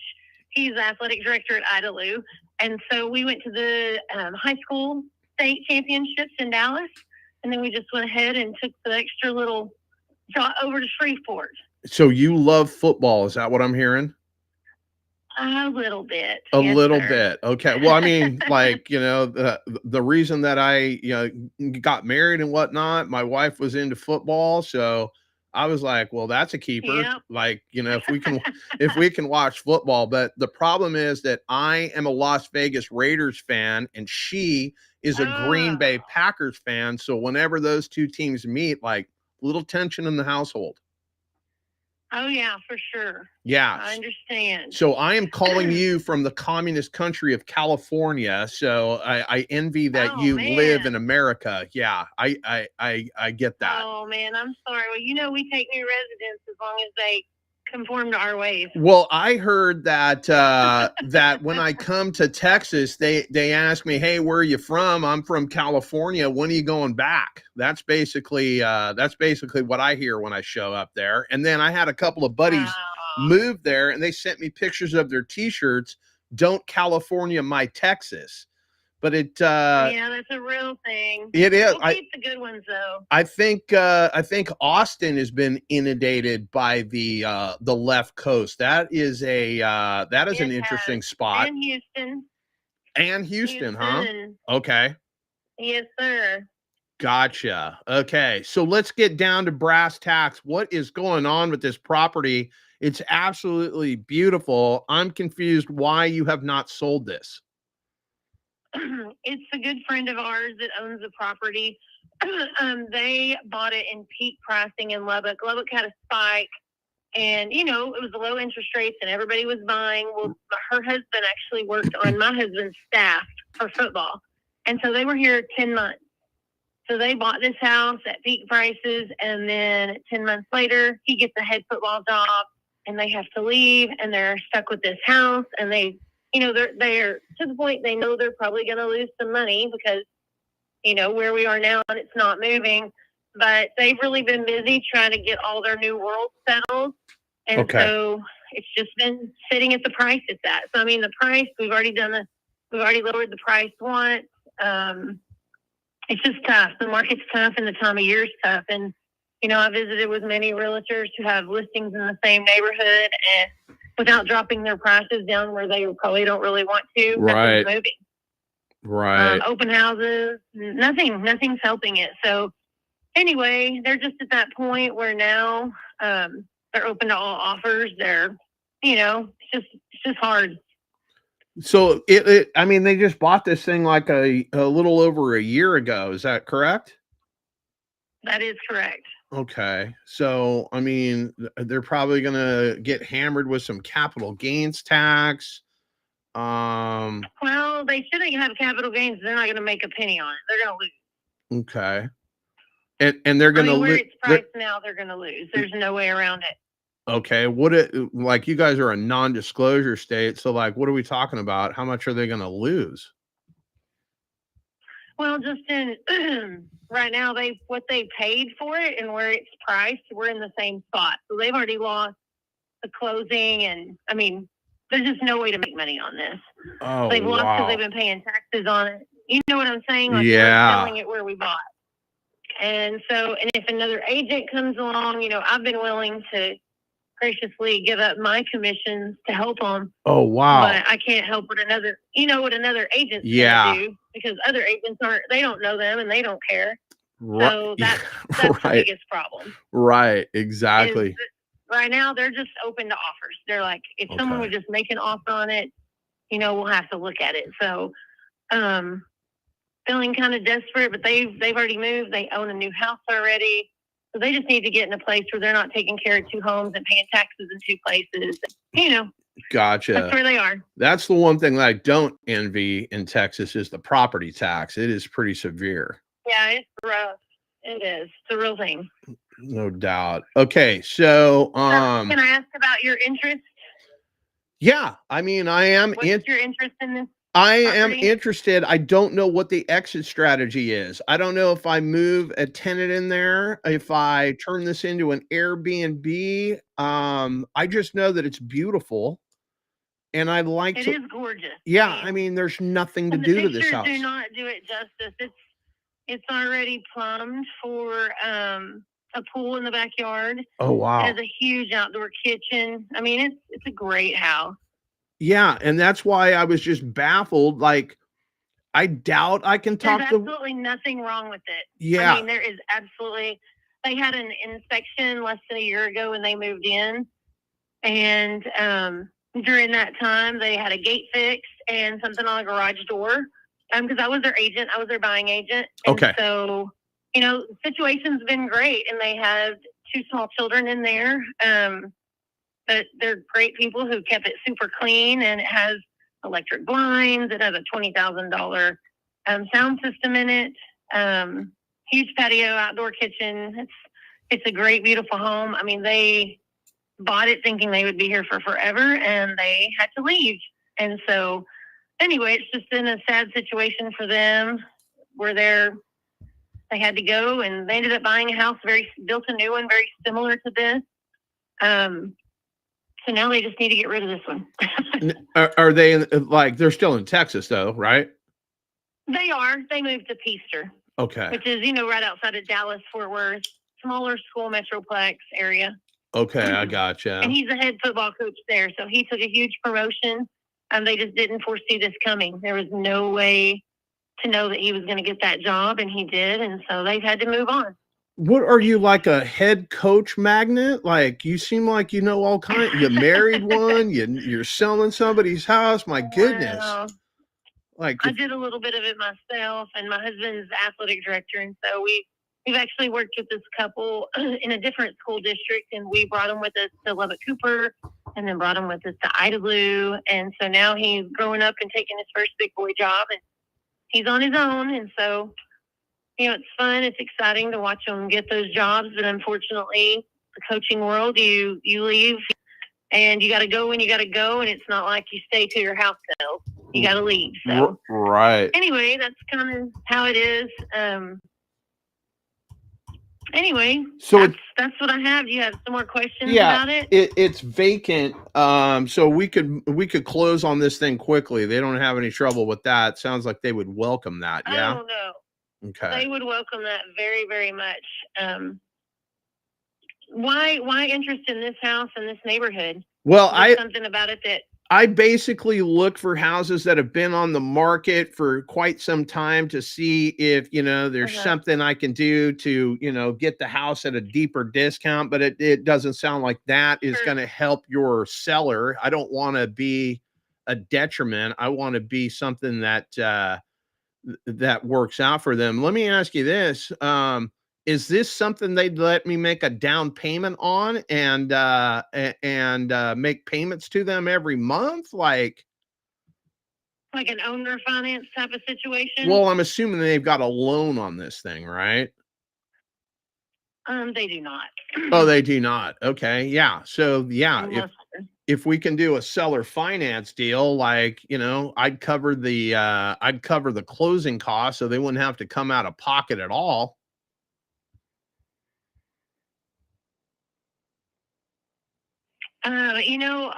I would just say, just make your best offer. We can write a contract for whatever you feel comfortable with.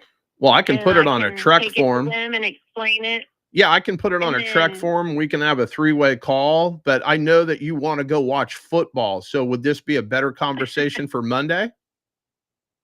They are actually moving. I believe it's this weekend because they've been in an Airbnb until their house was finished.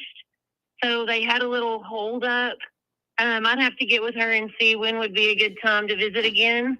Can you tell me your name? My name is John Motzenbacher. I'm a licensed broker out here in California. Okay. Can you spell your last name for me? I can't. That was too hard for me. Yeah. You can just put Motz, M-O-T-S. That's what most people call me, Motz. I'm the man on the streets. I gotcha. What brokerage are you with? I'm with Real Broker, but I'm a licensed broker. I've got a little side hustle going on as well, but Real Broker is where I hang my license.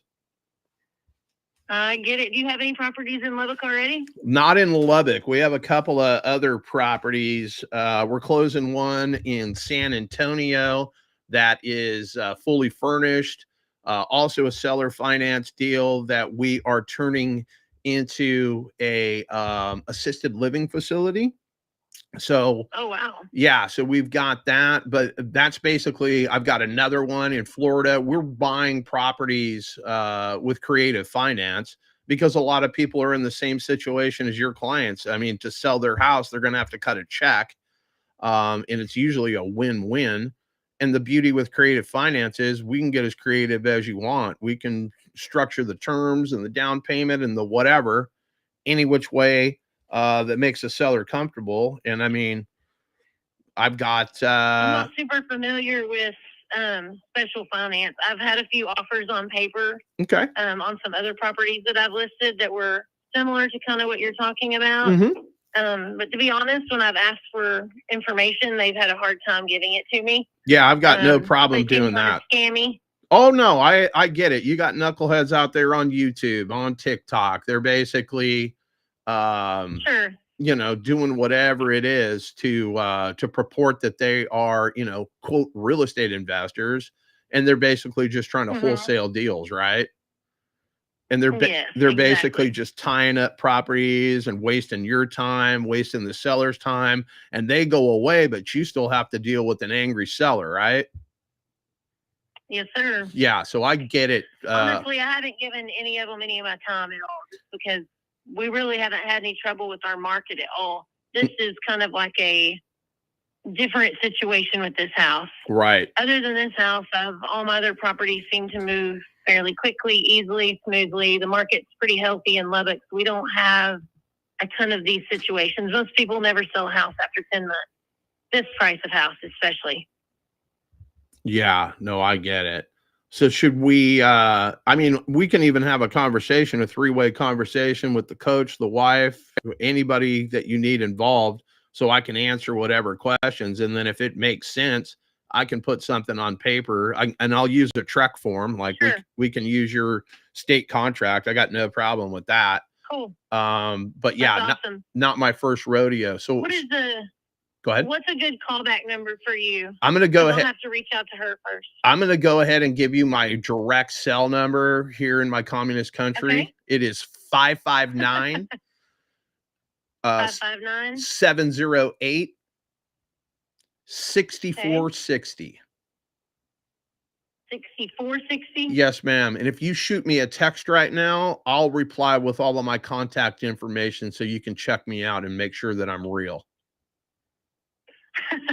No, that's awesome. I appreciate it. And I'll just probably text you back too once I visit with them and see, what a good number is.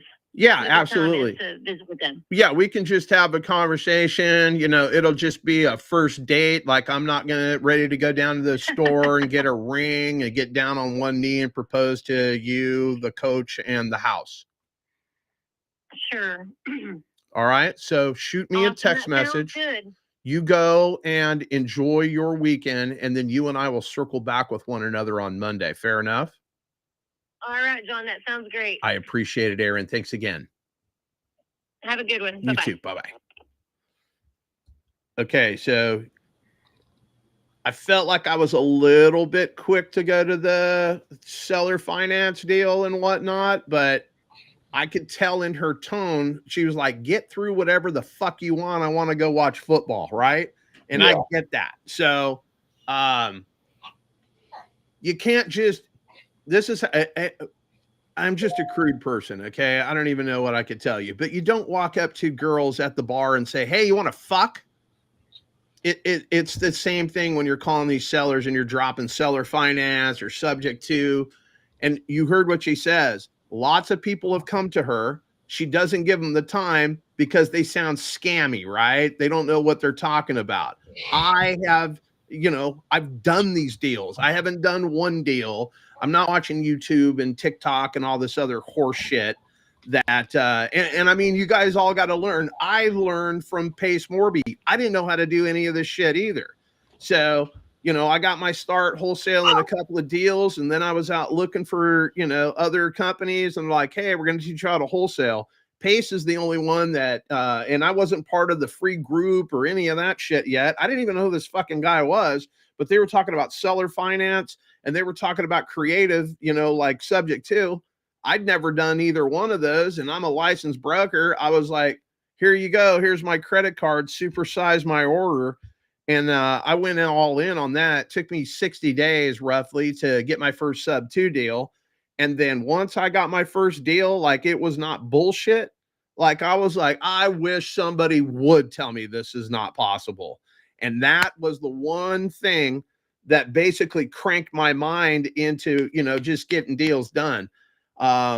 The other thing too is when I'm talking to a seller or I'm talking to an agent, you're not going to get me going, like I don't have all the answers, but I got a lot of them. Right.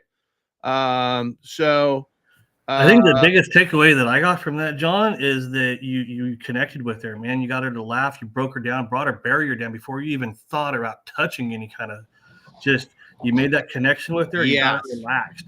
You got her relaxed and she was able to listen to you. And I think that was. You've got to be able to kind of feel whoever they are on the other side. If they're a red seller, hey, let's get after it, blah, blah, blah, blah, blah. Like, you've got to attack them a certain way.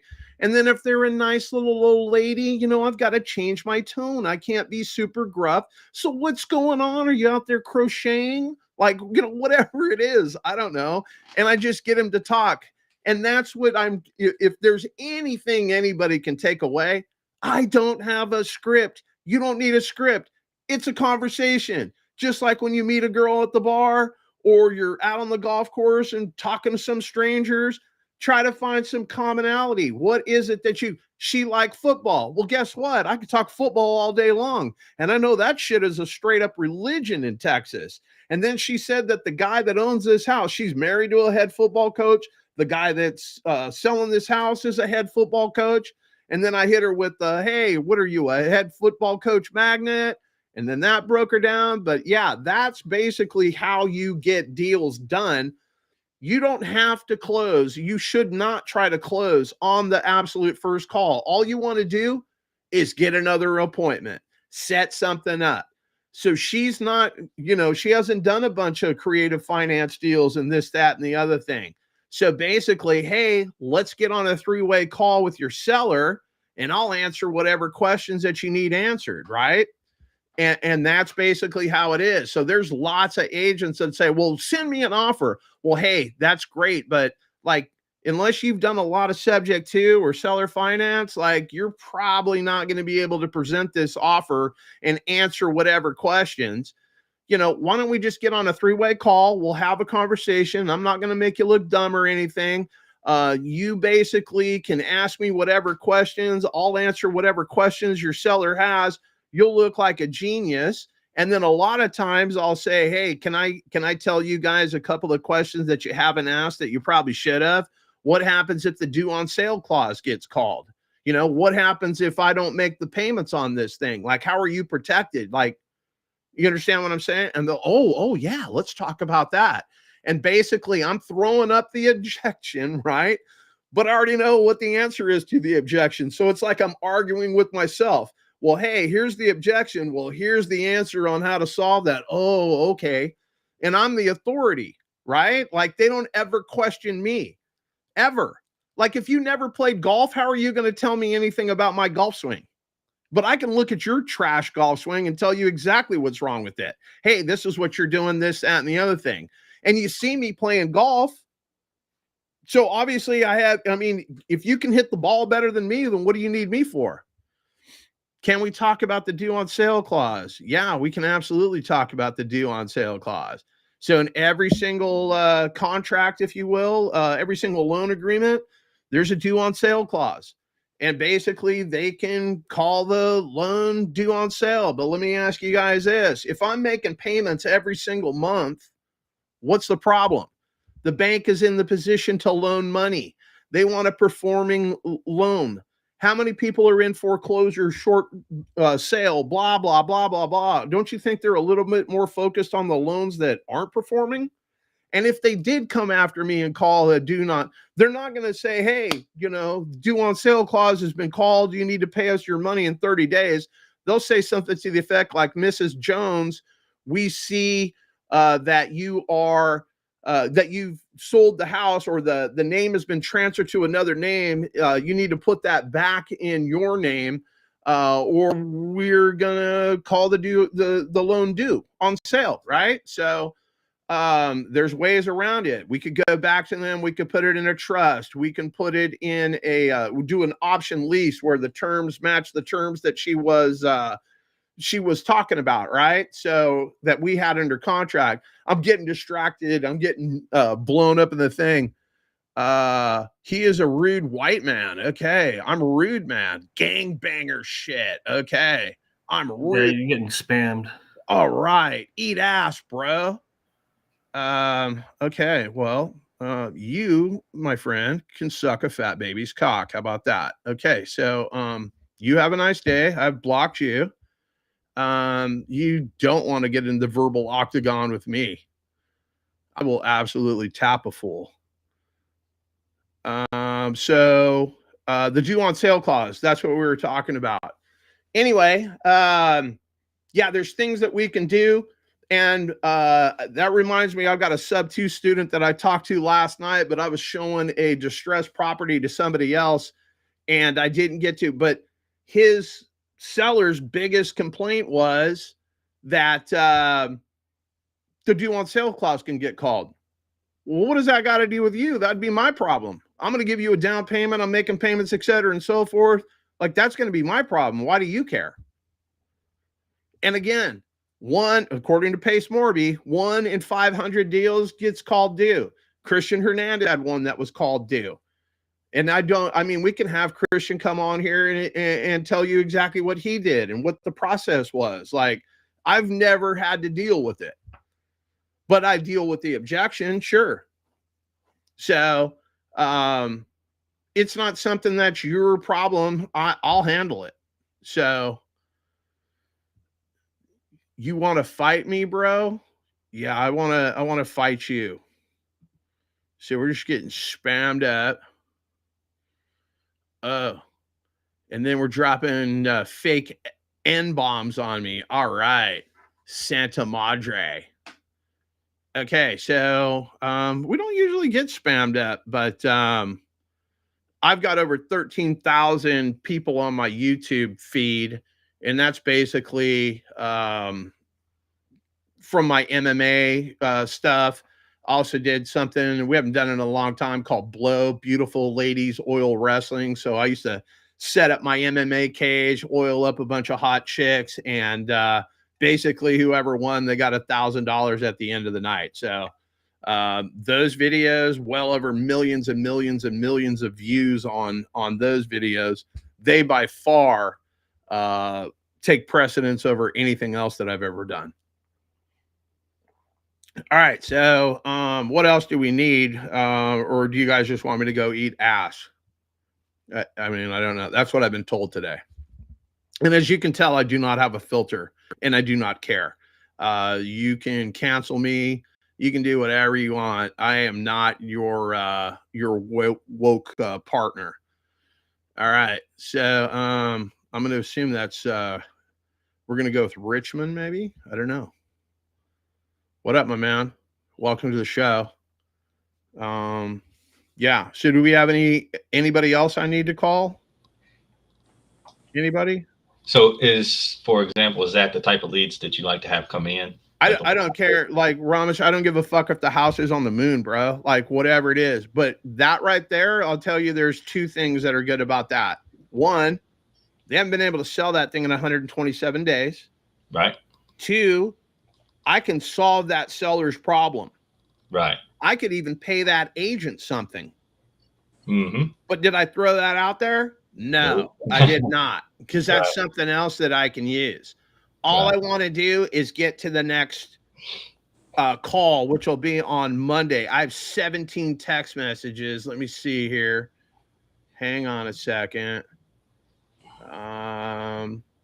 I need to text that agent just so we don't lose her, Ramos. Let me do that. Absolutely.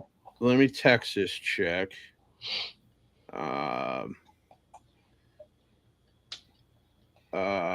wait a minute. She did text me.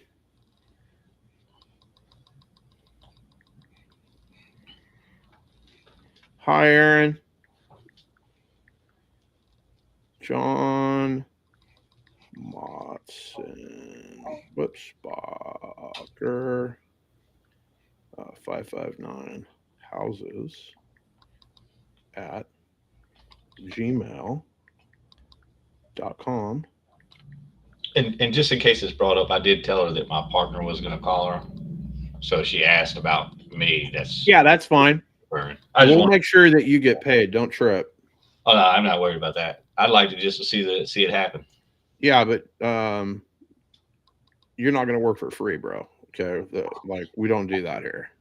Now, if you did absolutely nothing and you're just sending me a lead, you're going to get paid less. But that specific one, since you talked to him, you did a little bit of whatever it is, you'll make 50% of that. So we'll chop that thing with you 50-50.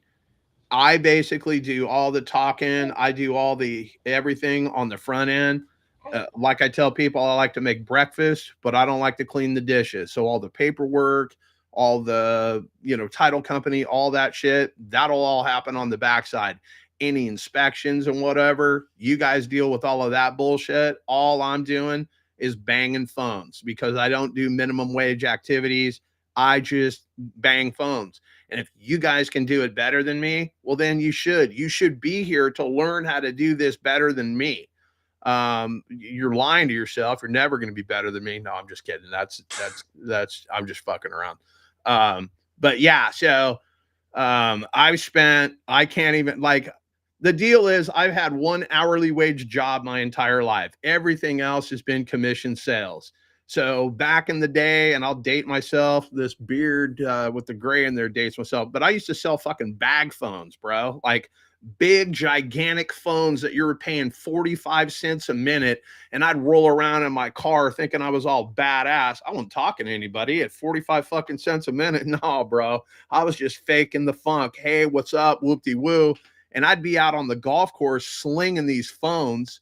And basically I would tell, like, I sold those big ass brick phones. Those things are expensive as shit. And then, hey, if you put this antenna on it, you know, you're going to get service on the other side of the fucking lake and blah, blah, blah. It was just lame. But I've got to throw the dogs out. Give me like 90 seconds. Hang on. Come on. Come on. Get back. Packer. God, you're stupid. Let's go. Come on.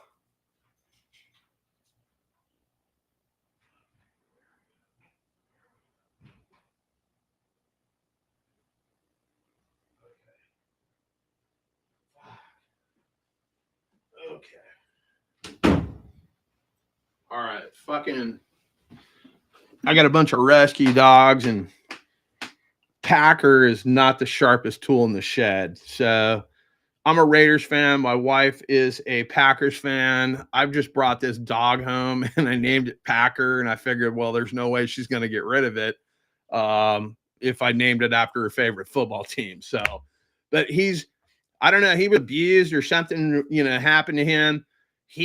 If somebody breaks into my house, he's going to get behind me to be like, hey, can you fucking save me? So he's super docile and he's not the sharpest tool in the shed. So when I tried to open my office door, he tried to exit and jammed himself in between the door because he's bigger than the opening at that point in time. But anyway, I digress.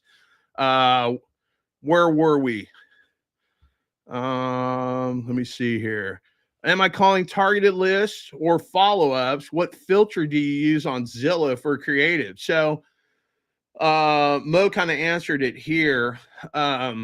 Basically, if you're going to use Zillow to go find some leads, you're going to want to look at stuff that's over 100 days for sure on market.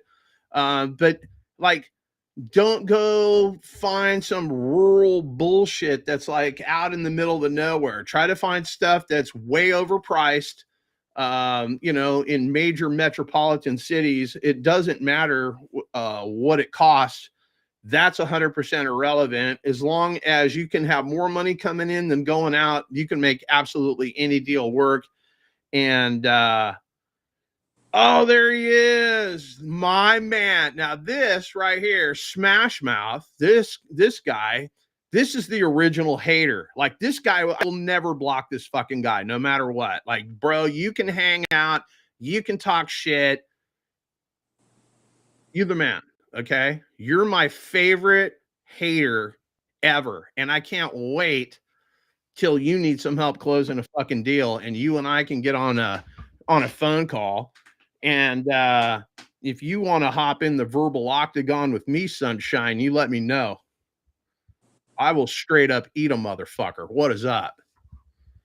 All right. So Smash Mouth. I'm a huge fan. I'm an absolute huge fan. Okay. So anyway, there are filters on PropStream that I don't know if you know a guy named Kevin Cho. He's in the sub 2 community. And basically he has some filters. So you want to buy, you know, somebody's selling a house, maybe it's an expired listing and it's on market, whatever it is, but they bought that house within the last 2 years, especially like, let's say it's a VA loan. VA loans, you got to put that much money, zero money out of your pocket. So there's going to be no built-in equity. We buy lots of VA deals because there's no equity in those things, right? So if they were to sell their house, they're going to have to cut a check. Maybe they got, you know, stationed somewhere else, you know, maybe they're getting a divorce. I mean, that kind of shit happens quite a bit in the military. That's basically where, you know, some of the filters are. So maybe it's excessive days on market. Maybe they bought it a couple of years ago. I had a deal the other night right here in Fresno, California that somebody brought me. And I mean, it was just an absolute horrible deal, but I got a little bit out over my skis and I was basically trying to jam a square peg in a round hole. And their house was so overpriced. It's $389,000. It was built in 1930, 2 streets over. One sold for 370 that was built in 2021. So I mean, I'm just like overpaying for this house. And the taxes, insurance, all of that was like $1,900, and the rent rates in the area were like $1,900. So it didn't even cash flow. Overpriced, didn't cash flow. They wanted 115, I think it was 115,000 down because they were going to go buy a new house. And I basically, hey, look, I know, I need to be right around 10%. So, I'd be at roughly $40,000 for this house, and I'd cover the closing costs. And then basically the agent chimed in because this thing's on the market, and he's like, well, who's going to take care of my commission? That was another $10,000. So I stuck my foot in my mouth with like, oh yeah, no problem. We can do that. So now I'm overpaying for a house. I'm taking care of the agent's commission. I'm putting money in the seller's pocket, and I'm making a separate equity payment on this perceived equity that these folks have. So basically, I'm talking to the husband and I'm talking to the agent. Well, I didn't do a bunch of research. I just basically, I'm a guy that jumps out of an airplane without a parachute. I'll figure out how to land on the way down. So I didn't do any pre-research on it or whatnot. Come to find out that the guy is not even the one that's on title, or he's not even the one that's on the loan. It's his wife, and his wife isn't going to be home till later that evening and call us back. So this is like a call at like 1 o'clock in the afternoon. They wanted me to call them after 6. I got busy. I didn't make it happen. My bad, whatever. I call him the next day. I find out that this guy's also a Raider fan. This is on a Wednesday or a Tuesday. We made the call. I didn't follow up. On Wednesday, I find out that he's a Raiders fan. And I was like, all right, I'll call you guys tomorrow before the game starts, because his wife was going to be home after 5. So I get on that call, and she's like, hey, blah, blah, blah. We're going to need another $20,000 down in order to get this deal done. And I was like, hey, I'm not your buyer at that point. Like, I'll go back to my partner. Always got to have a partner. Always got to have somebody to push the blame off on, right? And basically, let me see what he says. But like, we're already paying the closing costs, paying this, went through the whole list of shit. Your house is probably not going to sell this year. You're probably going to sell closer to 300,000. There's just no comps in the area. They're going to come out with an appraiser. The bank's not going to pay more money than the house is worth. I'm just tossing all of this doubt. Well, I do it just to get off the phone, right? Because my Raiders are going to play. I'm already 15 minutes late to the game. It was 7-0 when I rolled in there. Thank God they scored 62 more points, right? So anyway, I show up. I do my deal. I get them off the phone. I'm watching the game. My phone's on Do Not Disturb. I'm watching the game. I look down, I don't know, after the first quarter, I see that the wife's calling me, the husband's calling me, the agent's calling me. Like, they're like, oh, fuck, we just lost our only buyer. And then I'm like, hey, I'm at Buffalo Wild Wings watching the game with my wife, which I wasn't, but I'm watching the game. So I'm like, I'll hit you up tomorrow. And then I just shot the agent a text. Hey, look, they want 20 grand more. This thing's way upside down, and I'm basically going to jettison. So I got too excited about putting a deal together right here in my backyard, because allegedly I had a buyer that brought this to me, and then I put the sauce together to get a deal on paper. And then I was like, bro, I'm not even going to let you buy this deal. Basically, this is not a deal. This is a shitty situation. Let's just back out. So not lately, but moving forward, I'm only cherry picking the best deals. If you've got an interest rate that's 5 or 6%, not interested in locking up your property. I keep seeing deals getting sent to me. I had one sent to me last night, 7.25%. Why the hell would I want to do that? Like, I'm not taking over your toxic debt. Like, it's absolutely ridiculous. So, let me see. I know we got some other questions here. My boy Smash Mouth.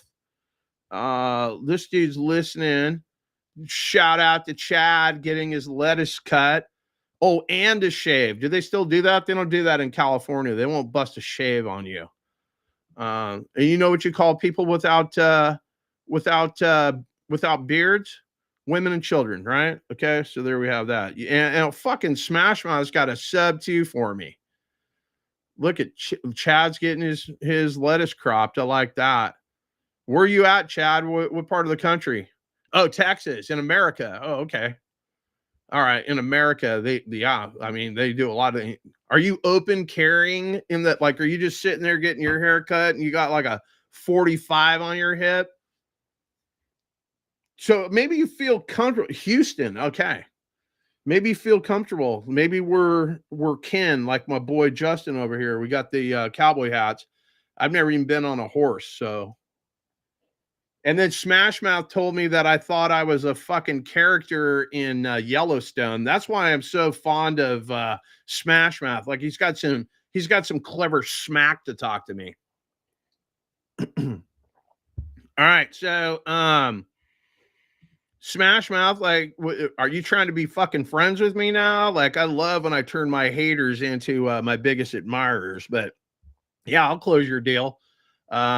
I'm not paying you half though. No, I'm just kidding. I'll split it with you. I don't give a fuck.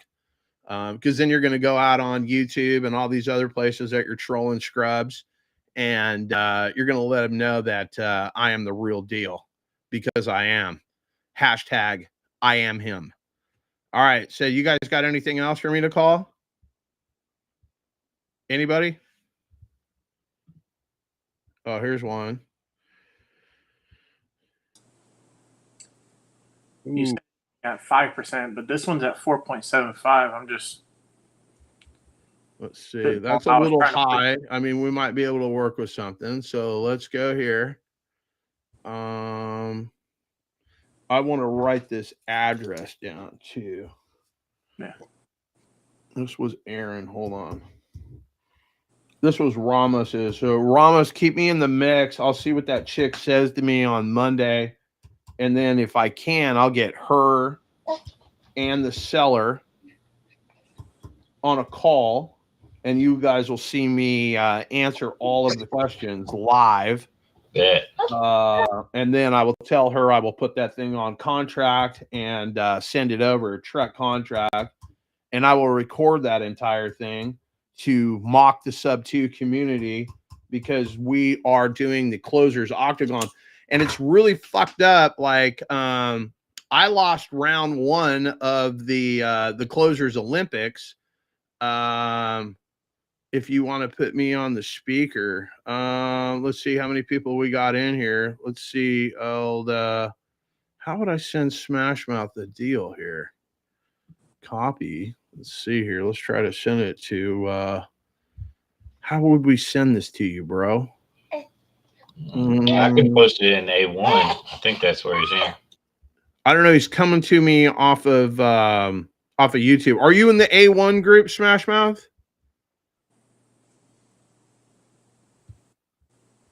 Because if I put this link out, it's going to be first come, first serve. Let's see if he responds to that. Oh, he is in the A1. So yeah, Ramos, go ahead and send that to him. We can get old fucking Smash Mouth in here. All right, I sent it. Okay, cool. So you should have it. Chad is also in the A1. I am not in the A1. The only reason that I'm connected with all of that is through Esteban. All right, so Ken, let me see what we got here for you. Yeah. What do you think? I know when that's not the right thing. Hold on here. I've got another one that the address looked familiar, but I've got one. That one's in Lynn Haven, right? Uh-huh. Let me see here. What is the dealio? So they cut it $9,000. It's been on the market 120 days. Another Keller Williams, old fucking Kelly Flanagan. Hello, Kelly Flanagan. My name's RJ Bates. Calling about your property there in Lynn Haven. Let me see here. Let me see if we can pull some comps. All right, Ken, what do you know about this thing? I tried to talk to the realtor about like maybe a sub 2 or just paying the owner to. He already moved out. He had a contractor. He was a contractor on the base, and it wasn't what he thought, so he transferred to a different base. Mm. So it's just been sitting there this whole time. Okay. And I know he said he was worried about trying to his VA loan being used up, and yeah, his entitlement, he can't allocate that to the next one. But allegedly, some way, somehow, I don't know if that's true. Somebody told me that there's some way, like when you remove the DTI, that you can also do the let's see here. Right now, I think it's 687,000. All right, hold on. Let me respond to Ramos. Call this on Monday. I will text you. So just letting Ramos know what's up. I think he's still on here, isn't he? No, Ramos is right there. Okay. You got my text? I'll keep you in the loop on Monday. All right, sounds great. Yeah, we'll call. And we'll put you on half. Don't trip. I don't know what we're going to make on that, but we'll figure it out. There's a small buyer pool for that thing, but Esteban does have some $1 million sub 2 buyers. All right, so just so we're all on the same page, Ken send me this one. It is on Zillow. It says the seller has a VA assumable loan at an interest rate of 4.75. We do not assume. Oh, he didn't get it on Discord. Who can send old fucking Smash Mouth? Ramos, can you reach out to old Smash Mouth? I want to drag his hater ass up here. I want to hear what the fuck he has to say. This guy's been hating on me for a minute. Yeah, I'm gonna resend it now. I can't wait. Smash Mouth, you just fucking stand by, sunshine. We're gonna get you on the fucking backside. You can go step in the verbal octagon with me. I got nothing but love for you.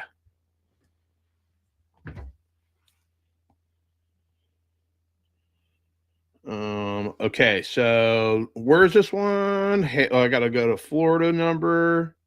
That's my Texas number. I need my Florida number. We're gonna bust this up. Is this the same number? Yes, it is.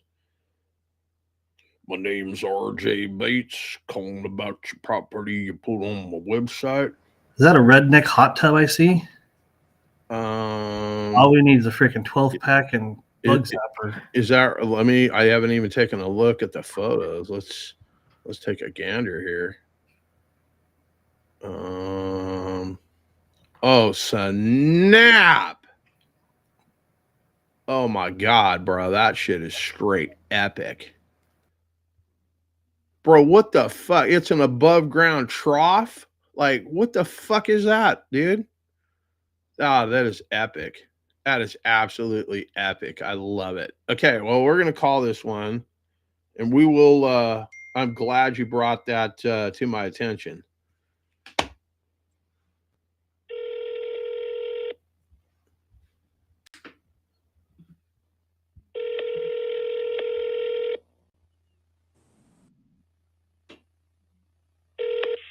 Hello. Hi, Kelly. It's John. I was calling about this. Haven, you got a second to chit chat with me? Yeah. What's going on with that property? Why has it been on the market so darn long? What's going on? We had an issue with the inspection. We had went under contract with for a VA assumption, and there was an issue with the roof. We have it replaced now, and it's just that time of the year, I guess. I gotcha. Okay, so it looks like it's vacant. Like this is something that we can close quickly on. Is that what I'm gathering? Yes. Okay, so you've only had one offer on it. It had some issue with the roof. What other repairs does this house? I mean, it looks like the bathroom can use a little bit of touch up, unless that's some sort of a new brick finish that I'm not familiar with.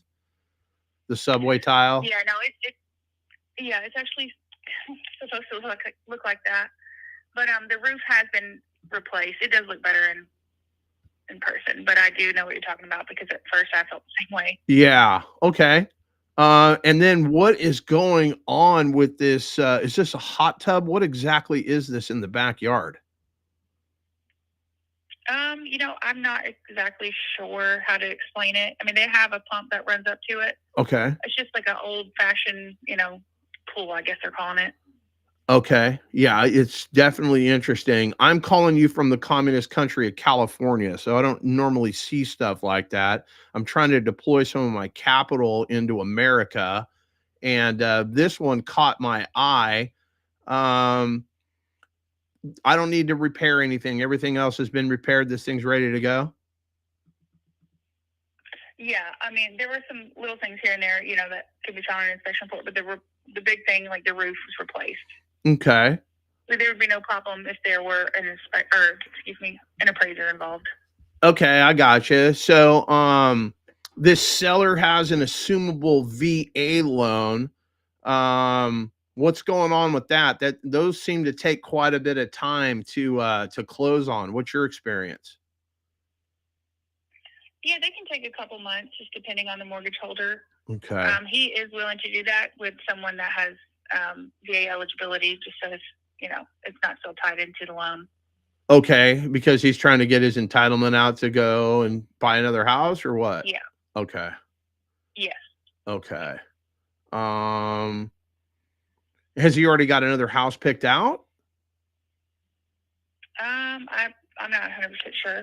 Okay. I'm just trying to time this up. Like, I don't want to leave this guy homeless and whatnot. I would not assume this loan. This would be something that I would come in. I would purport buying this thing subject to. Are you familiar with a subject to deal? Yes, I have had probably over 20. Oh, yeah. It's like they did a offers like seminar or this on this something. home. It's like they did a seminar and everybody's doing that now, right? Yes. Okay. So you've had offers like that, or you just had people calling you up purporting they can do that? Like, walk me through that. What's that look like? Yeah, I have multiple offers that I've sent to him, and he's just not interested. He wants to just sell it right out. Okay. So, I mean, I'm an investor. Obviously, if I'm going to come in cash, like, I can't come anywhere near 336. Like, any idea what he owes on this thing? Like, could I, pay off his loan? And I can't come anywhere near 336. Yeah, he owes around 300,000. So he's gonna have something near that price, especially with the new roof on it.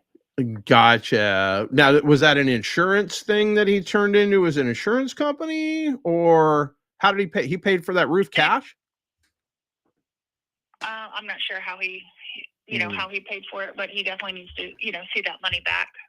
Okay. So, so I've got to go get a loan basically to take this thing down. I mean, the interest rate isn't all that attractive at 4.75, but it's better than what I can get right now. I mean, obviously, hopefully the interest rates are going to come down a little bit. What happens if he doesn't sell this house? He's just going to stay there? I'm not really sure what his plan is, but we are, the intention is to get it sold. If you want to send me what you could offer him, I can definitely present it to him. Okay. If you want to email me. Yeah, I can absolutely do that. This is my cell number. You want to text me your email address, and I'll put it over something like an LOI or something like that we report. And then if he wants to move forward with our deal, I'll put it on a contract. We can get it inked up. I mean, I could close before the end of the year, which would be my preference. Like I would, buy this thing in order to offset my taxes, right? I'd take some depreciation. Or is that going to be too quick for him? No, that would be fine. Okay. Well, then do that. Why don't you shoot me your email, and I will underwrite something. I'll send it over to you. And then if you want to hop on a 3-way call with him so I can answer whatever calls, unless you've got a bunch of experience with sub 2 and you're comfortable explaining what's going to go on. Yeah, I'll look at it and then we'll go from there with him. Okay, fantastic. Shoot me your email address. I'll put something on paper and we'll take it from there. Okay, sounds good. Thank you. Bye-bye. She's not very interested in hearing about fucking creative at all. Zero. Oh, she's not. No, she's not up into it. She is probably the problem why the seller is not accepting something. I get it. You want this, you want that. The reality is, your fucking house has been sitting on the market for 120 days. No matter how long you keep it at the 336, you're not going to get offers like that because people are going to think, that it's something's wrong with it. The shower, like it's got, you saw the tile. Oh, it's fucking trash. So you would have to, do something. Like there's just not a lot to it. So he probably didn't want to replace the roof. He had to replace the roof. I see, Chad, you can't, you can't do any of that yet. I'm on a first date. I'm just trying to get to the seller because I could tell this chick whatever I want. It's irrelevant. I need to talk to somebody that's in charge. But I mean, there's no wrong answer. You can do whatever you want. My style, she was trying to get me off the phone. That's why she told me, well, if you want to send me an offer, I'll present it. And that's the code. Like, I totally get it. I'm not the one that can't sell the house. Like, they hired you to sell the house and you don't get paid unless you sell the house. I can wait till this fucking listing expires and I can call the seller directly. I am not licensed in Florida. I could call the seller directly. Is it unethical? Yeah. But is there anything they can do to me? Probably not. But I don't make that a habit, right? So we can put a pin in that one. Let's see if she shoots me a text. That one would have been on my Florida burner. Yep, she did. She sent me her email. Contacts. My burner number froze. Hold on a second. Burner number. Let's see here.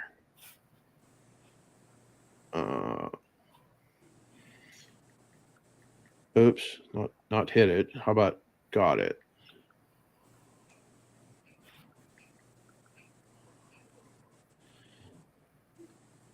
All right, so copy email. Where are we at here? This one. John, if you do a sub 2 and we get an agreement to make the monthly payments, can they use that as like forecasted income?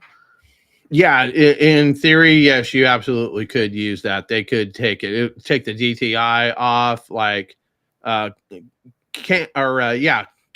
That is old Kelly Flanagan's email. So if you want to hang on to that, have that whole package together, because I won't save the chat. I don't really do any follow-up unless you're here and you're banging on me to remind me to do the follow-up. And then yes, absolutely. Junior's texting me. I'm gonna get in line. I'm on the live. All right, so he's got something for me to call. Let's see, where the hell is Smash Mouth? I don't see him. Where's old Smash Mizzle?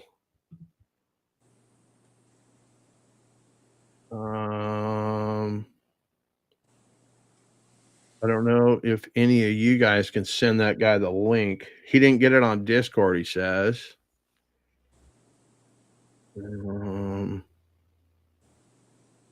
Yeah, she did not get the America part. She is a little slow.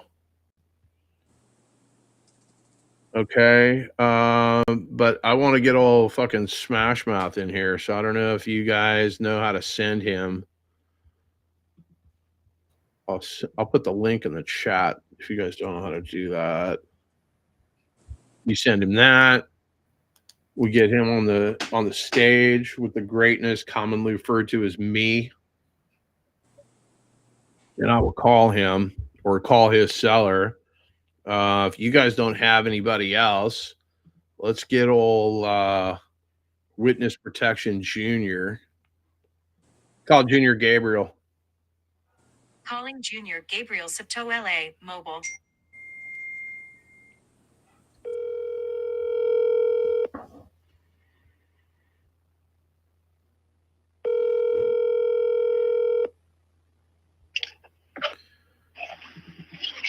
Yo, what's up, man? Hey, you're on the live. So What's going on, bro? I'm gonna call this guy. How long has this thing's been on the market? 91 days. So he's ready to do a sub 2 if you can tell him how to secure his client. Yeah, he was concerned about his clients being protected in case we were to drop the bar and left them hanging with the debt and whatnot. Okay, and this is his cell number that you put on here, Dennis? Yes, that's him. Okay, I'll call him. I'm going to be on the live right now, so I'll talk to you. I'll tell you what happened, or you can watch the fucking live. All right, bro. Out. All right, peace. All right, so people just hopping in line like I'm their fucking personal concierge fucking service in this bitch. Let me see here. I'm getting pretty fucking cocky with this calling, aren't I? Let's call this knucklehead.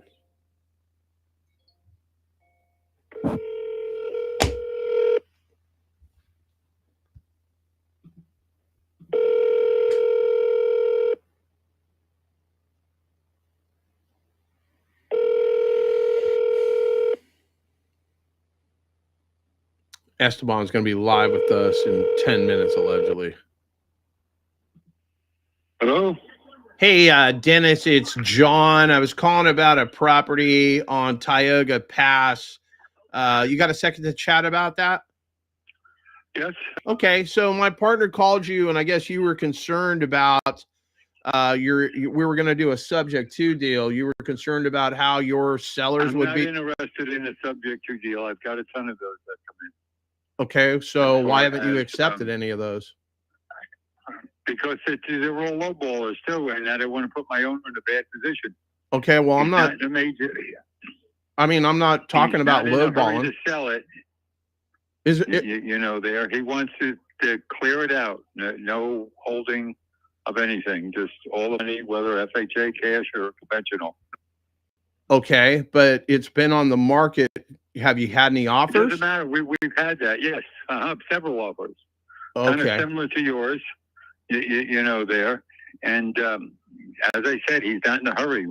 He's getting positive money, you know, right now. We're getting $18.50 rent, good tenant. Okay. So, but I mean, you know, he says, you haven't even. There, if you get a good bite, okay. You know, you get somebody who wants to live in the neighborhood, and because there's not a lot available in there, you know, then we'll talk. You know, so. Okay, well, you haven't even looked at my offer. We haven't even had a conversation. You're already ready to shut me down. So, I mean, should I not even pursue this because you think that's not a good deal? If it's not a traditional deal, then yes. Okay, if it's like we'll give you X amount of dollars full price, but you'll only get 30% of your money or 70% of your money, you know, whatever it is, we're not interested in those. Okay, so what happens if the house doesn't sell? It doesn't matter because you got a tenant in it? It doesn't matter. Yeah, it doesn't. Right. He's getting positive money. He doesn't have to sell it. Okay. Well, okay. He will sell it if we get the good price. The market comes back to where it was, you know, or even if it doesn't, if it gets closer, you know, then okay. So if I can pay, he's not in the booth. Good. Yeah. So if I can't, I mean, I could pay the $410 for it. So I'm not even going to argue about the purchase price. I'd cover your commission. I'd cover all the closing costs. I don't understand, you know, what's wrong with my offer.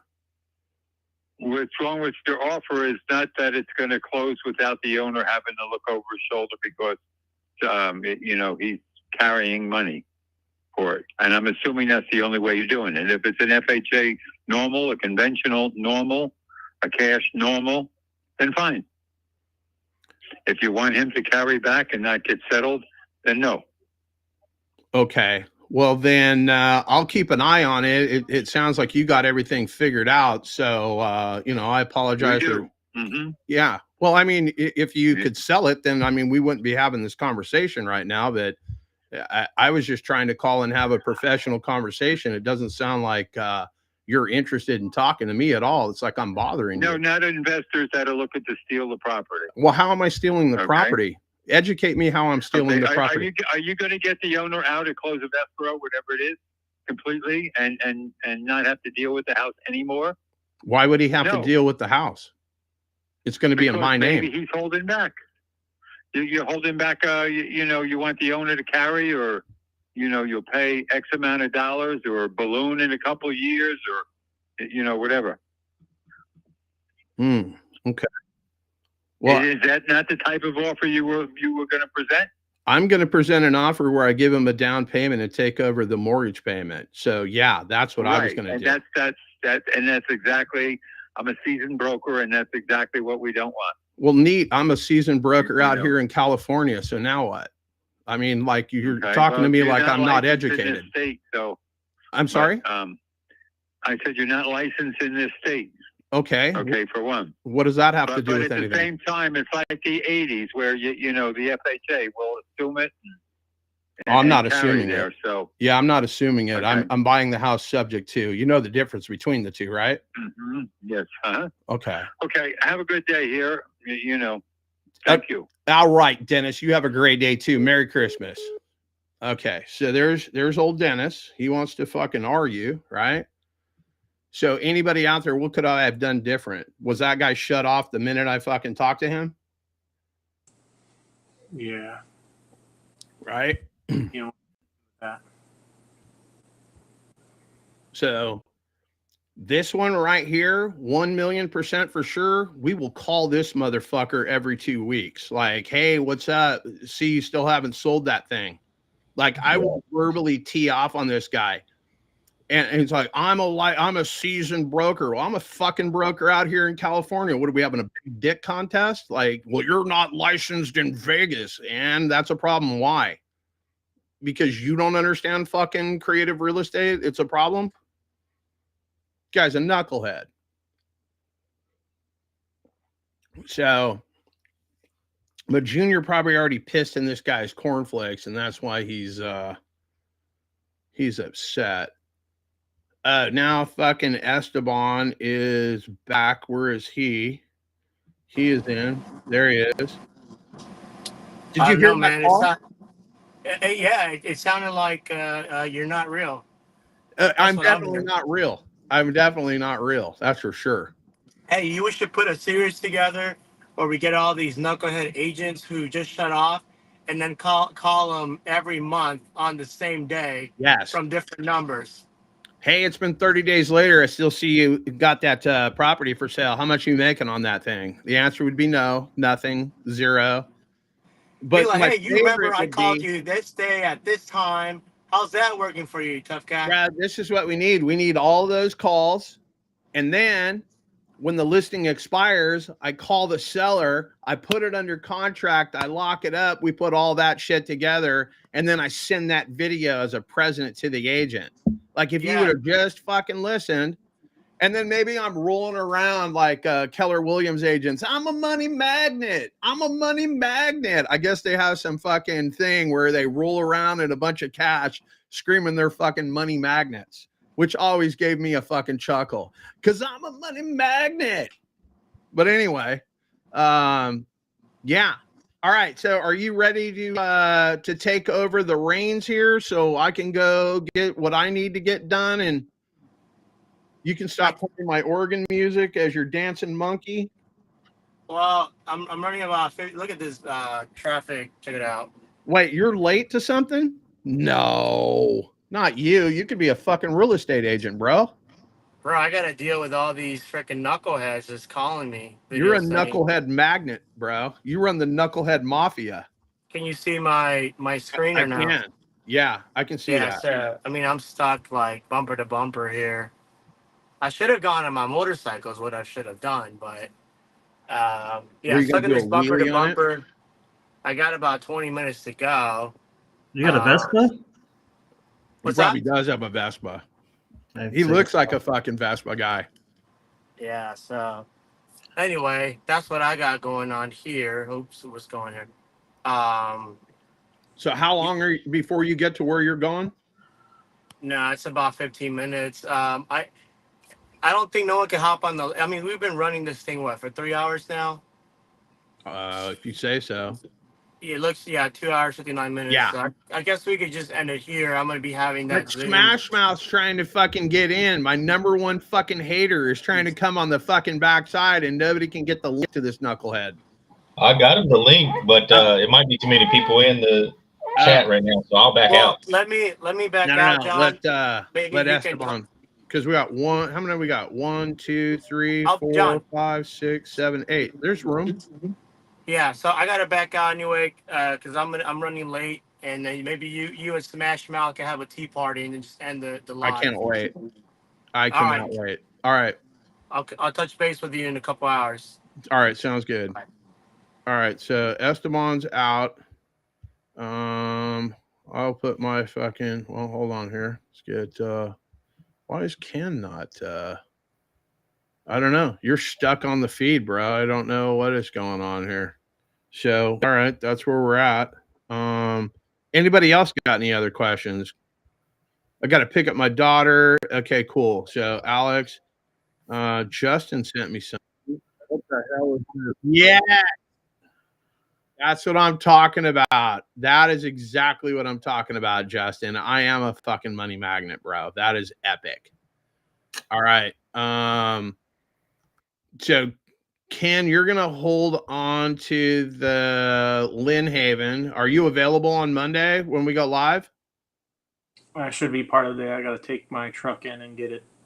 Okay, so you'll have nothing better to do than to sit in the lobby, and then I'll just be launching F-bombs out, so you'll feel super uncomfortable when people are looking at you, when I'm calling people cock swabs and all the other kind of shit that I like to do.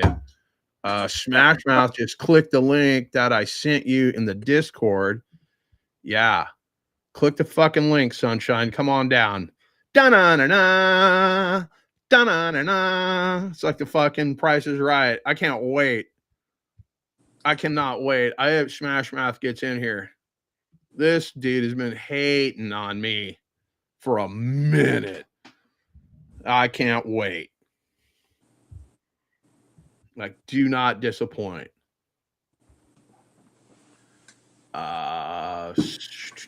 Tomorrow's Zoom. I don't know what the hell that is.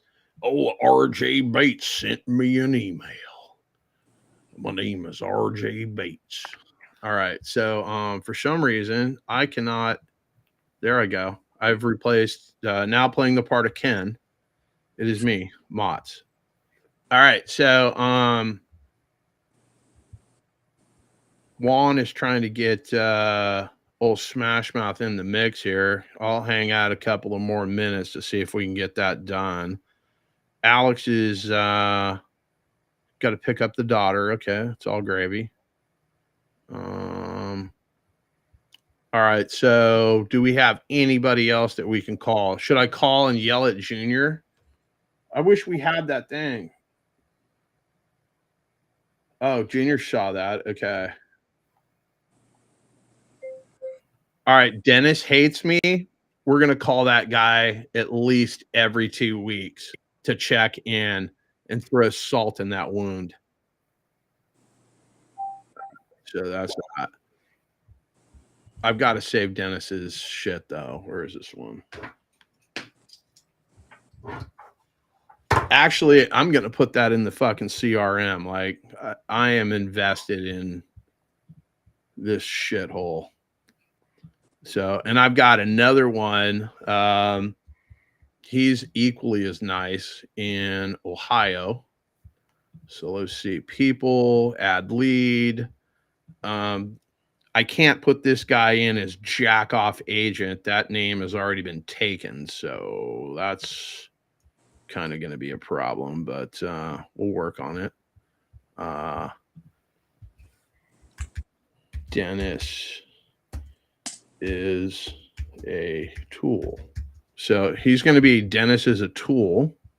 That's going to be his name in my CRM.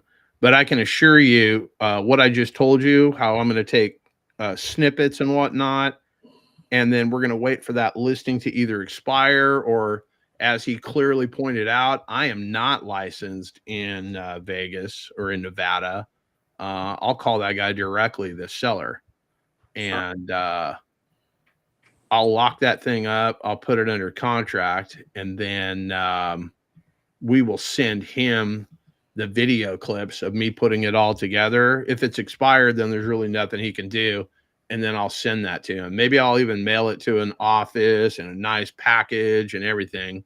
And then whatever my commission check, I'm going to fucking roll around in that shit and tell people I'm a fucking money magnet. All right. So the rumor has it that you actually wrote a check to the city of Fresno. It said the fucking city of Fresno. I did do that. I don't know how you know that, but that is a true story. So I will give you the story for those scoring at home. I was it was a Sunday afternoon. I thought that you don't have to pay for parking in downtown Fresno.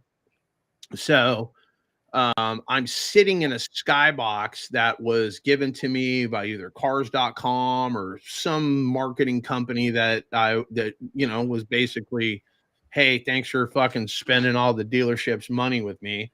So I'm sitting in the skybox and I'm watching over the left field wall.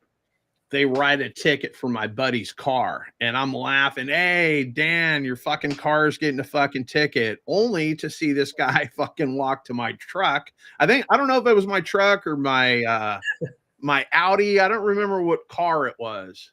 I gotta think about that. It might have been my Audi. That was right around that. It could have been one of my Cadillacs too, because I had a Cadillac collection going on at the time, but something that I was driving was out there, and I'm watching my buddy get a ticket, haha, and then they gave me a fucking ticket, which was not as funny. And then I wrote a check to the fucking city of Fresno. I thought I said the village, the fucking village of Fresno or something. I might have that check. Let me see. That's not over there. I got that check somewhere. They sent it back to me and said it was incorrect and blah, blah, blah. And I basically ended up having to pay that $17 fee. But yeah, that is a 1,000,000% true story. Okay, so got to pick up this one right here. Let's see what this is. About this one I just sent. It's only been on the market for 13 days, but okay. Do we have, or should we really wait that long, even though it says seller financing, low rates, or whatever? I mean, yeah, I'll have a gander at it. Let's see. Oh, they work at the same brokerage that I do. Okay. 11 beds, 12 baths. What the fuck is going on with this thing? It's one of those. It's in Utah. It's right next to Hill Air Force Base. It's right up the street. Okay, so this is fine. Let me get the address here so I can pull up. This is a polygamist house. Yeah, that's what it sounds like to me. That is definitely. It says a hotel motel is what it is. So let's. I'm intrigued enough to call. So let's see. What they will do for me. What is it? I'm going to call from my California number. Okay. Each one has its own bathroom. I mean, it sounds like a perfect pad split. Let's see what they say.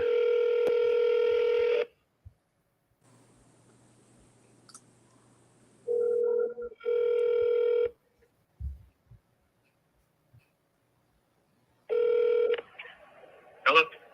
Hey, it's John. I saw this property. I'm assuming this is Delaney Stevens. I saw this property here in Ogden, Utah. You got a minute to chit chat about it?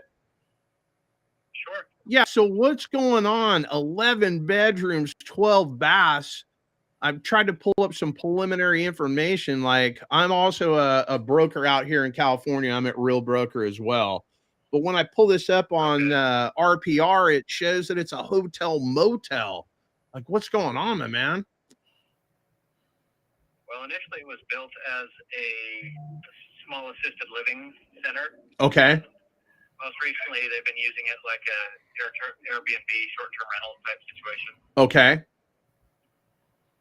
Yeah, I'm looking at the photos. It looks like it's kind of set up for like some community dining, for lack of a better term. But what caught my eye? Yeah, so you got a common kitchen, common, tables, but each room is its own suite. So it's got a restroom and whatnot, its own bathroom. Okay, I got it.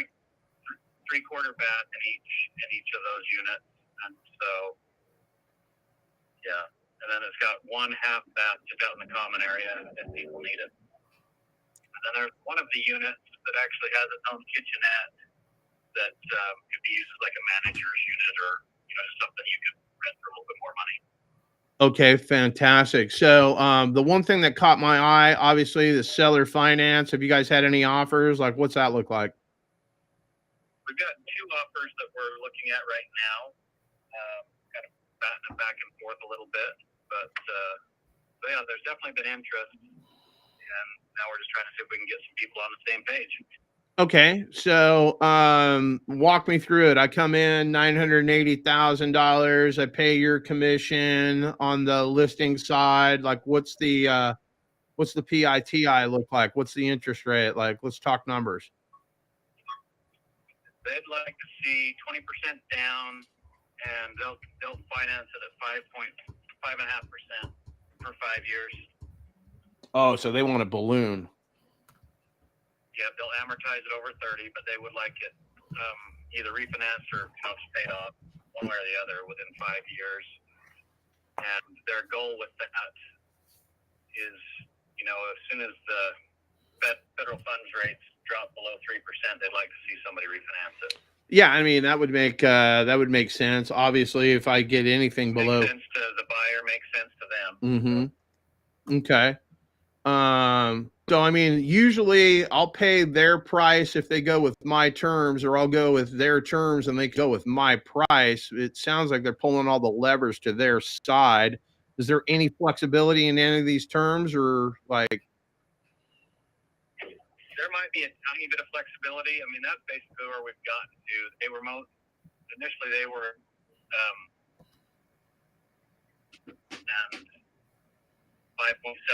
They've come off a little bit on the rate, but and then a ways on the down payment. There might still be a little bit of room there, or they might look at a bit of a price adjustment, but not a whole lot. They've had pretty good activity on it so far.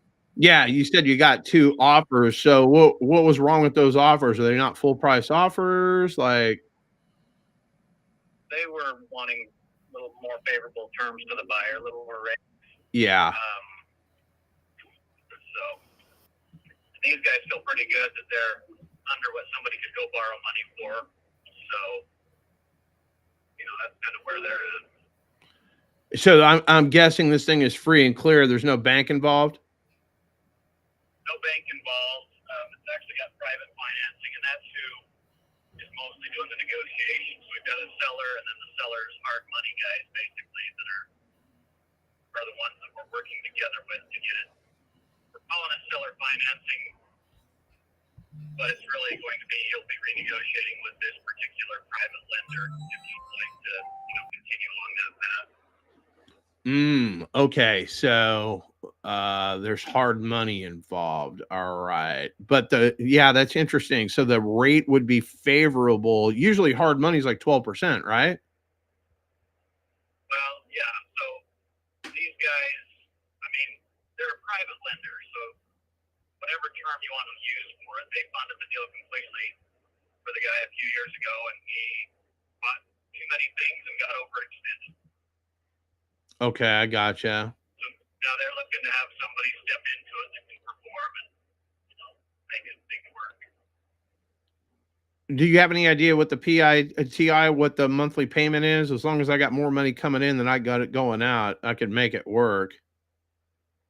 Would I have to pull that up on Bankrate? Make it work. I don't right off the top of my head, and I'm driving right this second, but you can plug it into a calculator if you want. Yeah, I'll make that happen. Okay. Taxes about 7,400 a year. Insurance last year was about $1,700. Okay. I'll just calculate the PI, the TI, or just the PI rather. So 4,451. What kind of rents were they getting, or they didn't even get that far? Were they renting it out per room? Yes and no. For about the last 6 months, it's been pretty weakly managed. Over the summertime, the last 2 years, they've had a local steel company that has their summer interns come into town from middle of May to middle of August. Okay. And they've been paying $12,000 a month for the whole facility. And they would love to continue that if they could, but right. It's not a requirement of a new buyer. Okay. All right. So let me pencil some numbers, and then do I send you my contract? Because I've got creative financing contracts. Like, how do you purport that we move this deal forward if I can make these numbers work? We'll probably put it together on a Utah contract, but then we can plug in your numbers with just one of our addendums. That would probably be the cleanest. Okay. So let's do this, because I know you're driving. I will pencil some numbers. I will reach back out to you on Monday. I have until Monday, right? You guys aren't going to go accept something, are you? Yeah. I don't think we'll see anything by Monday. Okay. All right. So you've got people that are telling you've got offers coming, but you don't have any offers in hand? I have offers. I have 2 offers in hand, but we're a ways apart on them. Okay. Sort it out. Okay. So it sounds like I got some time and whatnot. All right. Let me meet with my team, and then I will fire you off a call on Monday. If it makes sense, yippee-ki-yay. If not, then it doesn't. I'll keep my eye on it. But you've already got a title company that's creative friendly? Yeah, we do. Okay, perfect. You do these all the time? I've done a fair amount of them. Yeah. Okay. Fair enough. All right. Let me get to work, my man. I appreciate you taking a few minutes with me. I will call you on Monday, and we'll see if we can come to terms. Perfect. Do you mind texting me your contact info, and I'll plug you into my phone? I don't mind doing that at all. Let me do that right now. Perfect. Okay. Absolutely. Have a great day. Take care. You too. Bye-bye. All right. So other than the entry fee, I think I can make this deal work. Who sent me that one? Ken? Yeah. Ken put a pin in that one too. Okay. Hang on to that one. I'm going to send this to Esteban, because this is something that we can probably take down ourselves. Hang on to that. All right, so we've got that. Okay, so I am going to fucking go on a limb here and say that Tim is Smash Mouth. Is that what I have going? How you doing there, cowboy? That is what I'm fucking talking about. Tim, welcome to the motherfucking broadcast. I love talking shit, and it's all in love, bro. No, it's all good. You were welcome. I put you on the stage. Like, tell everybody what is going on. First off, where are you at? Well, I'm from New York originally, and I'm down here in Pensacola, and I joined. I don't know if you guys know Eric Schmidt's group. That is my partner. Some of these guys in here know who he is. I could not pick this guy out of a police lineup, but from everything I hear from Esteban and the rest of these guys, he is the real deal. I guess he hops on TikTok and all that. I have never seen this guy, so I need to get educated as to who this guy is.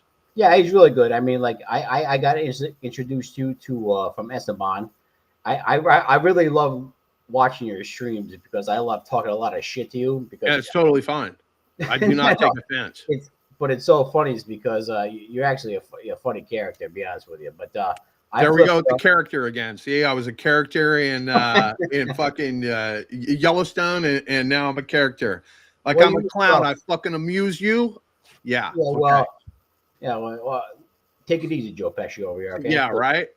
All right. So, what do you do during the day? Like, how do you make money?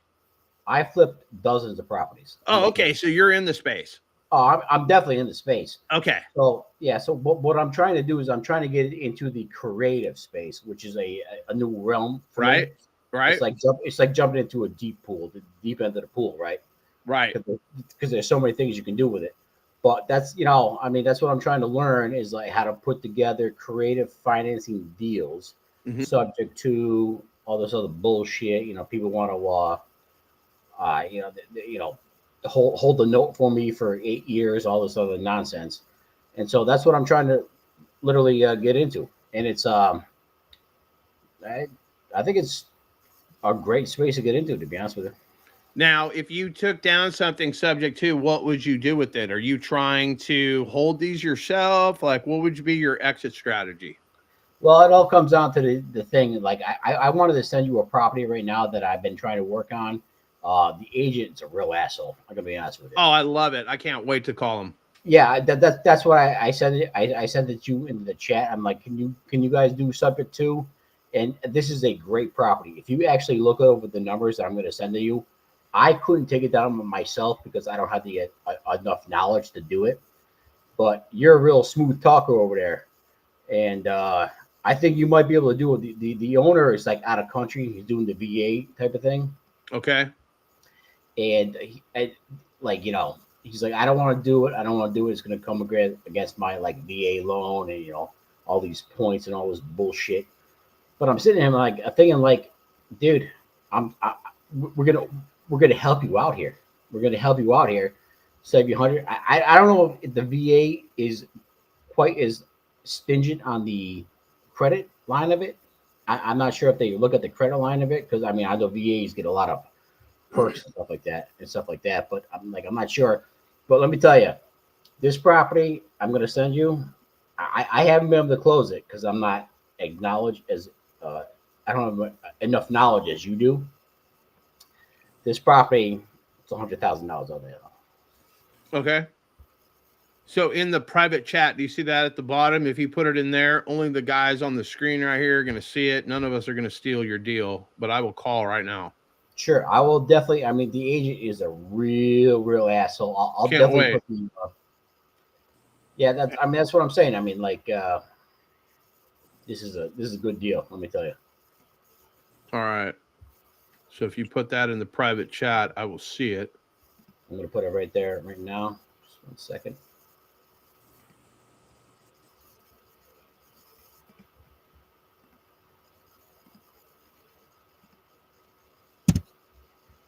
All right. Oh, Florida, huh? Okay. That's on a corner lot. That's on a golf course. Has a pool. This thing's mint. This thing's ready to go. Okay. Let me text that last agent before I forget. So hold on. Want to buy houses, text message. Is this the one that I just called on? The 801 number. Okay, here. John. Mark.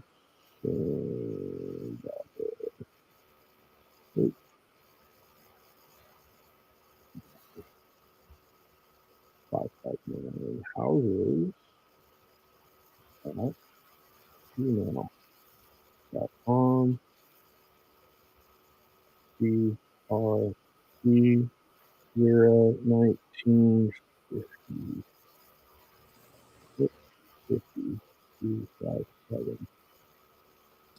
Okay, so I just sent the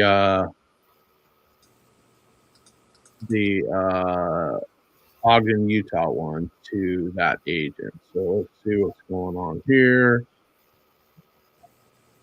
So this one, fuck, I could live on a golf course for fucking $300,000. Jesus.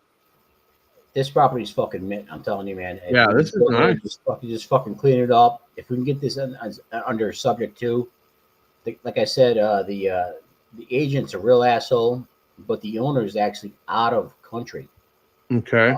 I'm not sure if they're like active VA, or I'm not sure how that works. But this property's got $100,000 written all over it all day. Okay, so what I'm seeing right here, that this is a short sale. So obviously we would have to cancel the short sale in order to take this thing down subject to. Are you familiar with what a short sale is? Are you talking to me? Yeah. Yeah. I'm talking to fucking you, tough guy. That's who I'm fucking talking to. Yeah. Hey, I know what a fucking short sale is. I already contacted the fucking agent.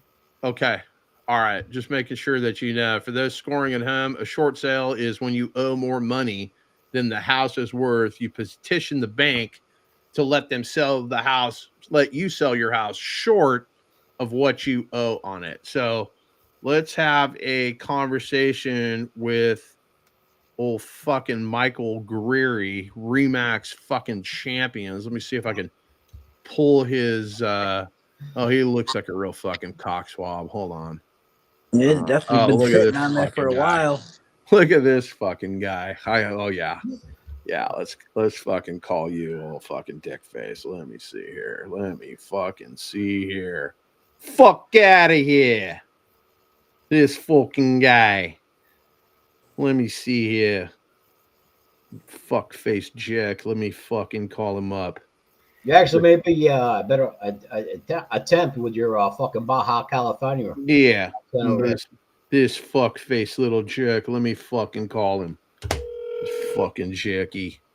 Got to use the accent when you talk to him.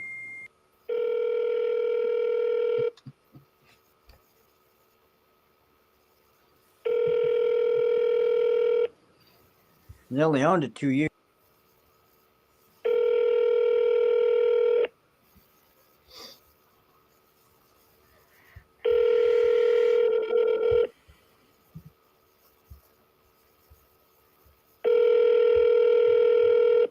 This guy's a real fucking asshole, let me tell you. Well, apparently he's not going to answer. Let's hang up. Let's call again.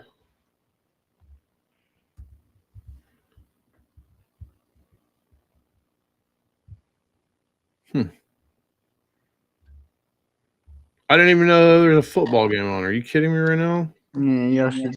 The Bengals and the Vikings? Let's see if we can get this knucklehead on the phone. Good afternoon. Thank you for calling Michael Gary at Reno. My name is Precious. How may I help you? Precious, I am calling about a property I saw on Sunrise Drive. I was trying to get a little bit more information. Is Michael available? Of course. Okay, so Mr. Michael, at the moment, he is at a listing, but you said it was on Sunrise.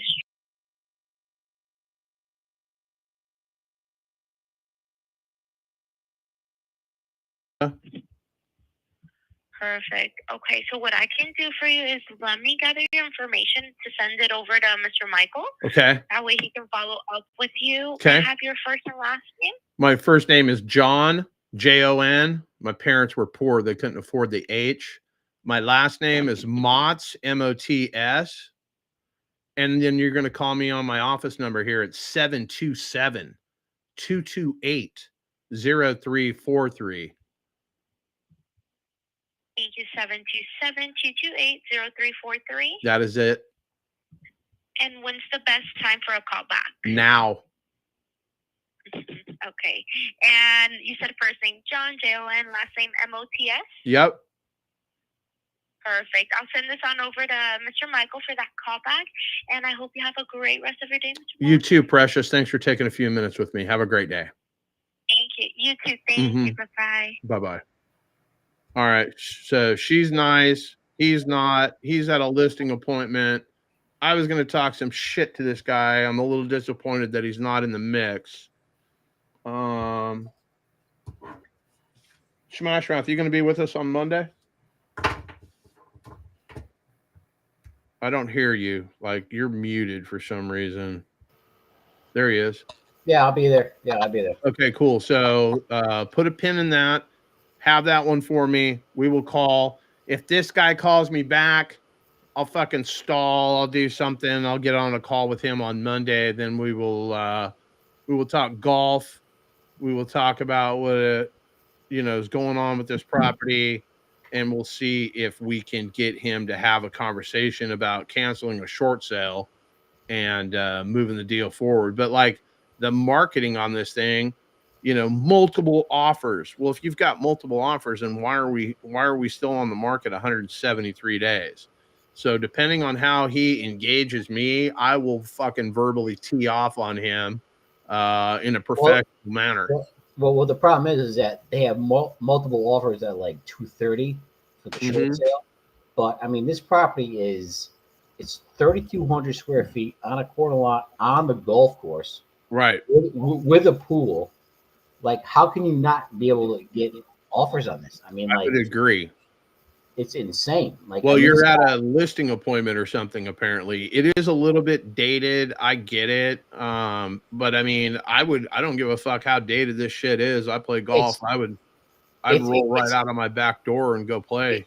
It's a little dated, but it's very solid. I think it's not like a run down or anything. It's dated, but like everything is in really good condition.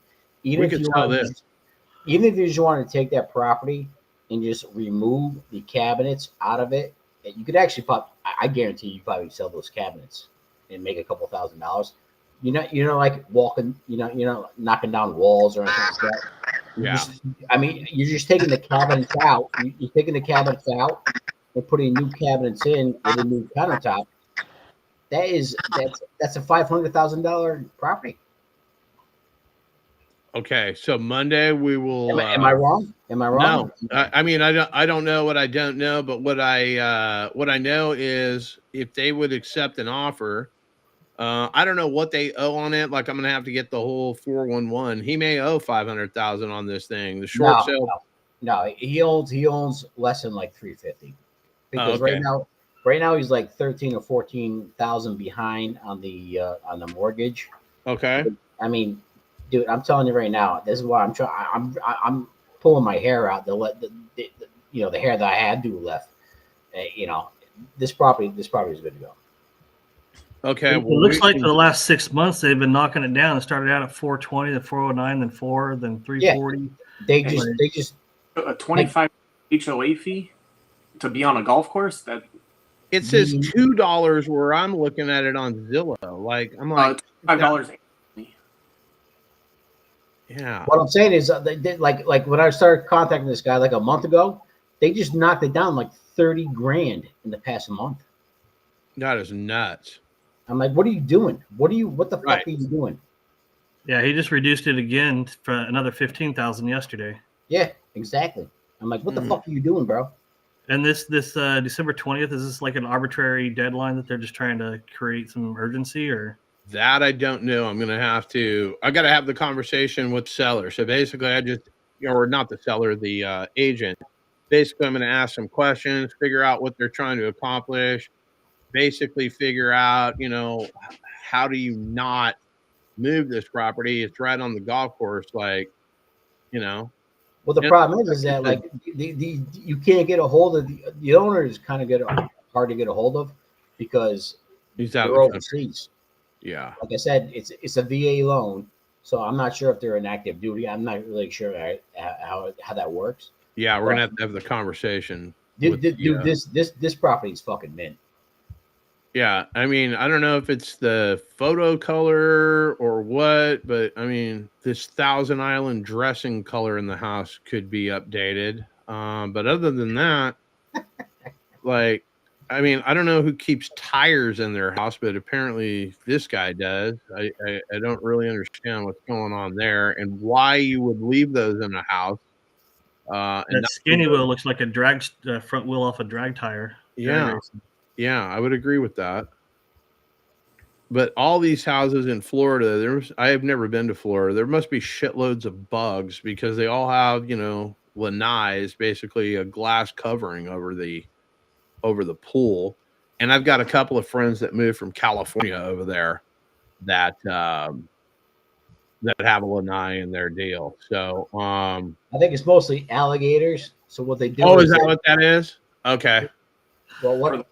Listen, I don't know. Like I said, I'm from New York. I just moved down here to Pensacola down here, but that would be my best guesstimate. Okay. Well, let me let's put a pin in that. Let's get back to you on Monday. Let's call that again, and we'll take care of it. But it's finally nice to meet you. I will never address you as Tim. You will always be Smash Mouth, no matter what. And that's pretty much that's what all my exes do as well. Oh, well, there you go. There you go. Do they all live in Texas? I heard a song about that. All my exes live in Texas, correct? Okay, I'm just making sure. All right, so you, Joe Pesci, who's your favorite football team, bro? Are you a fucking Giants fan? Tommy Cutlets. Yeah, that's what I'm saying. Fuck out of here. Huh? Hey? Fuck out of here. Fuck it. Get the Love fuck it. out of here. Love it. All right, my man. Monday, come back through. All right, thank you so much. All right, have a good one, my man. All right, so Matt, where the fuck is Matt here? How come Matt? Where did Matt go? Matt just dissed fucking peer.com. Matt was saying his mic was muted. I don't know. We can wait for him.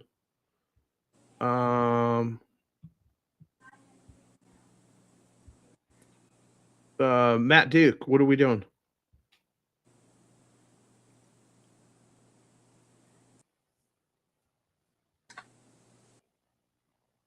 I don't know if he's in the mix or not. So Ken, you're going to be back here on Monday. Justin, did we call somebody for you? I think we did.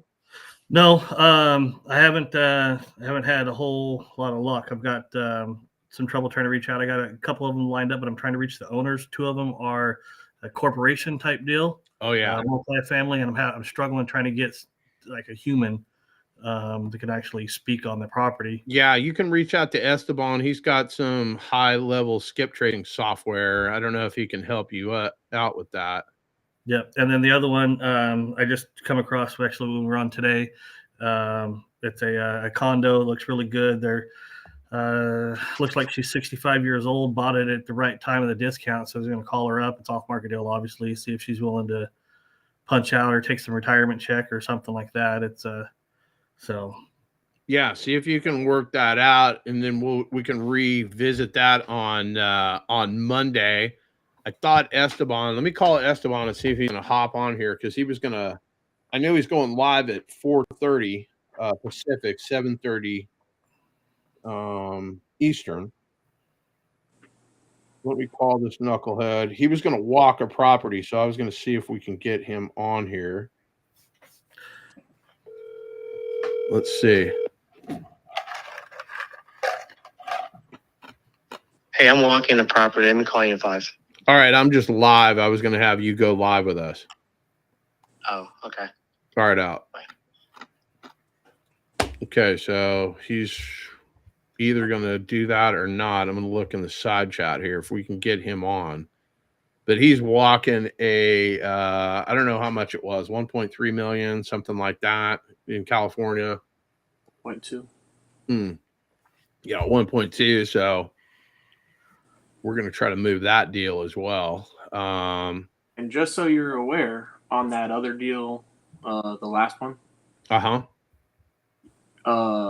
non-VA member or a non-military member can assume a VA loan through assumption with the same interest rate and everything else. I don't know if anybody. It just takes a lot of time. I have to qualify, all that kind of stuff. I am not active military or former military, so it would not apply. I can do You can assume anybody can assume a VA loan as long as they qualify. But the entitlement doesn't go unless I'm a the entitlement stays on that VA member. Yeah. I just found that out. Okay. All right, so we'll have to figure that out. I thought that old Estebeezy would come in here and walk that property. but apparently not. All right. So anybody else have any questions? I was going to answer anything else. Matt Duke will be here on Monday with us as well. He's banging phones. Let's see here. They can, but their eligibility gets held up. Yeah, somebody was telling me that you can, get that removed some which way somehow.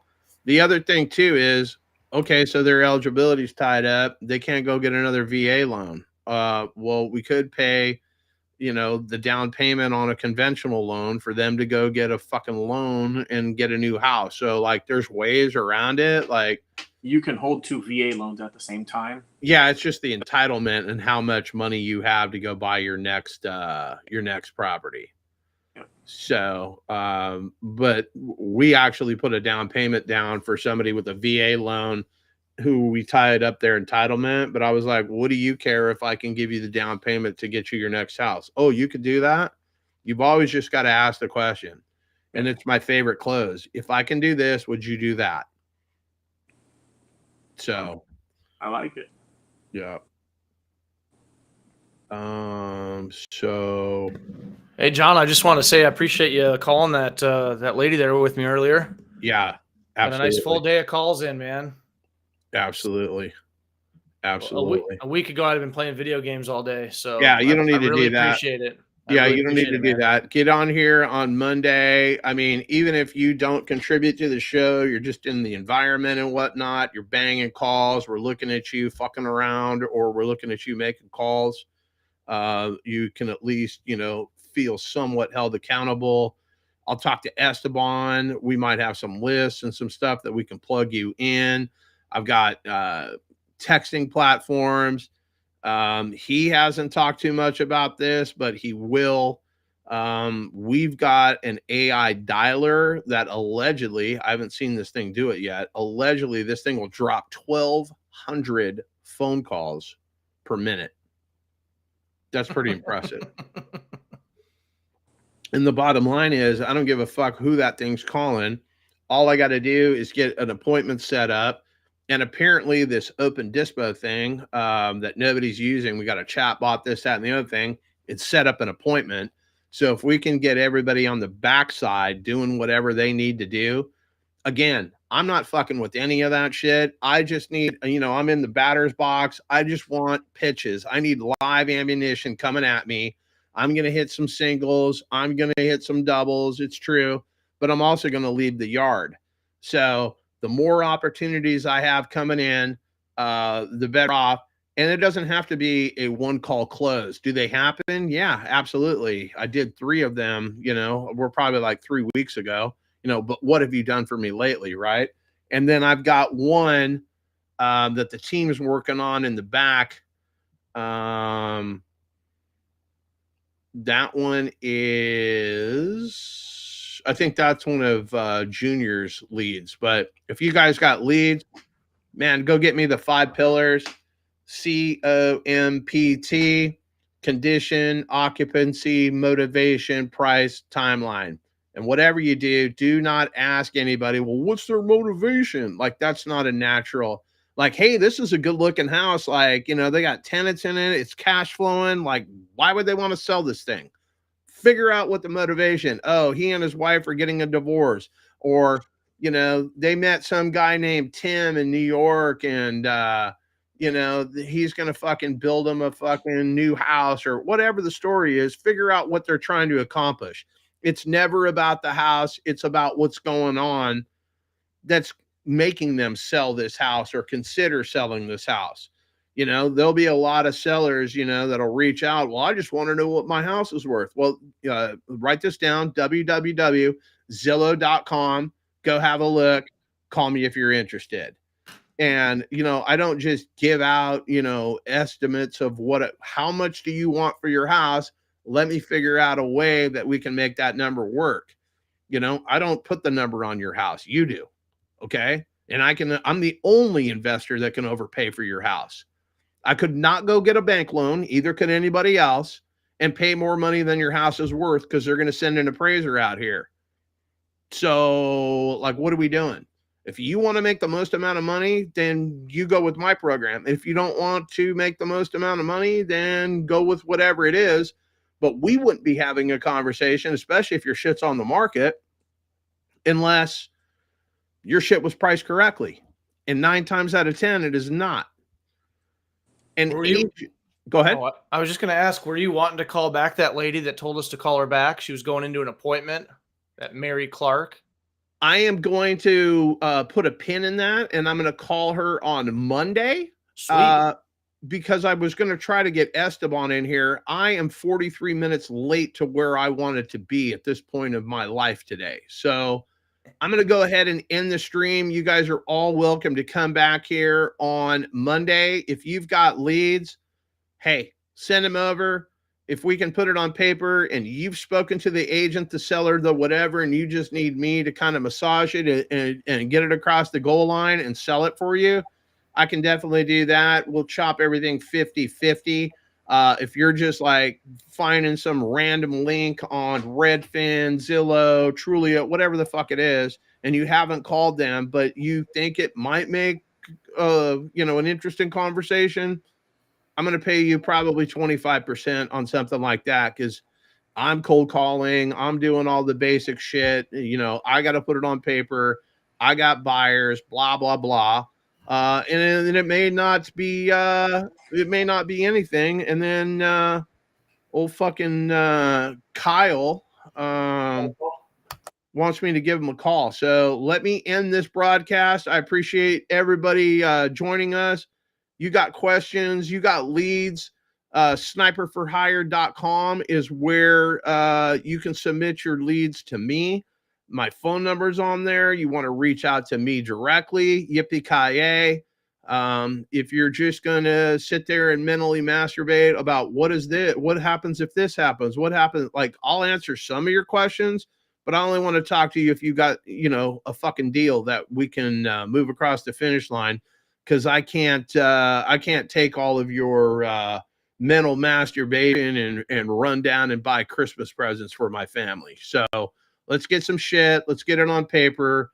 We got deals all over the United States. I don't care if the house is on the moon. If it's a deal, I'll pencil it up. We got a couple of good leads today, I think, that I called, and we'll follow up on Monday. So you do portfolios too, or no? I don't give a fuck what it is, bro. I don't care if it's a business. I can talk to any of them. Like, you are not going to trip me up with, and make me seem like I don't know what the fuck I'm talking about. Trust me, I know what I'm talking about. No, I got selling all of his properties in Florida. He's tired of single family homes and he's just buying apartment buildings now.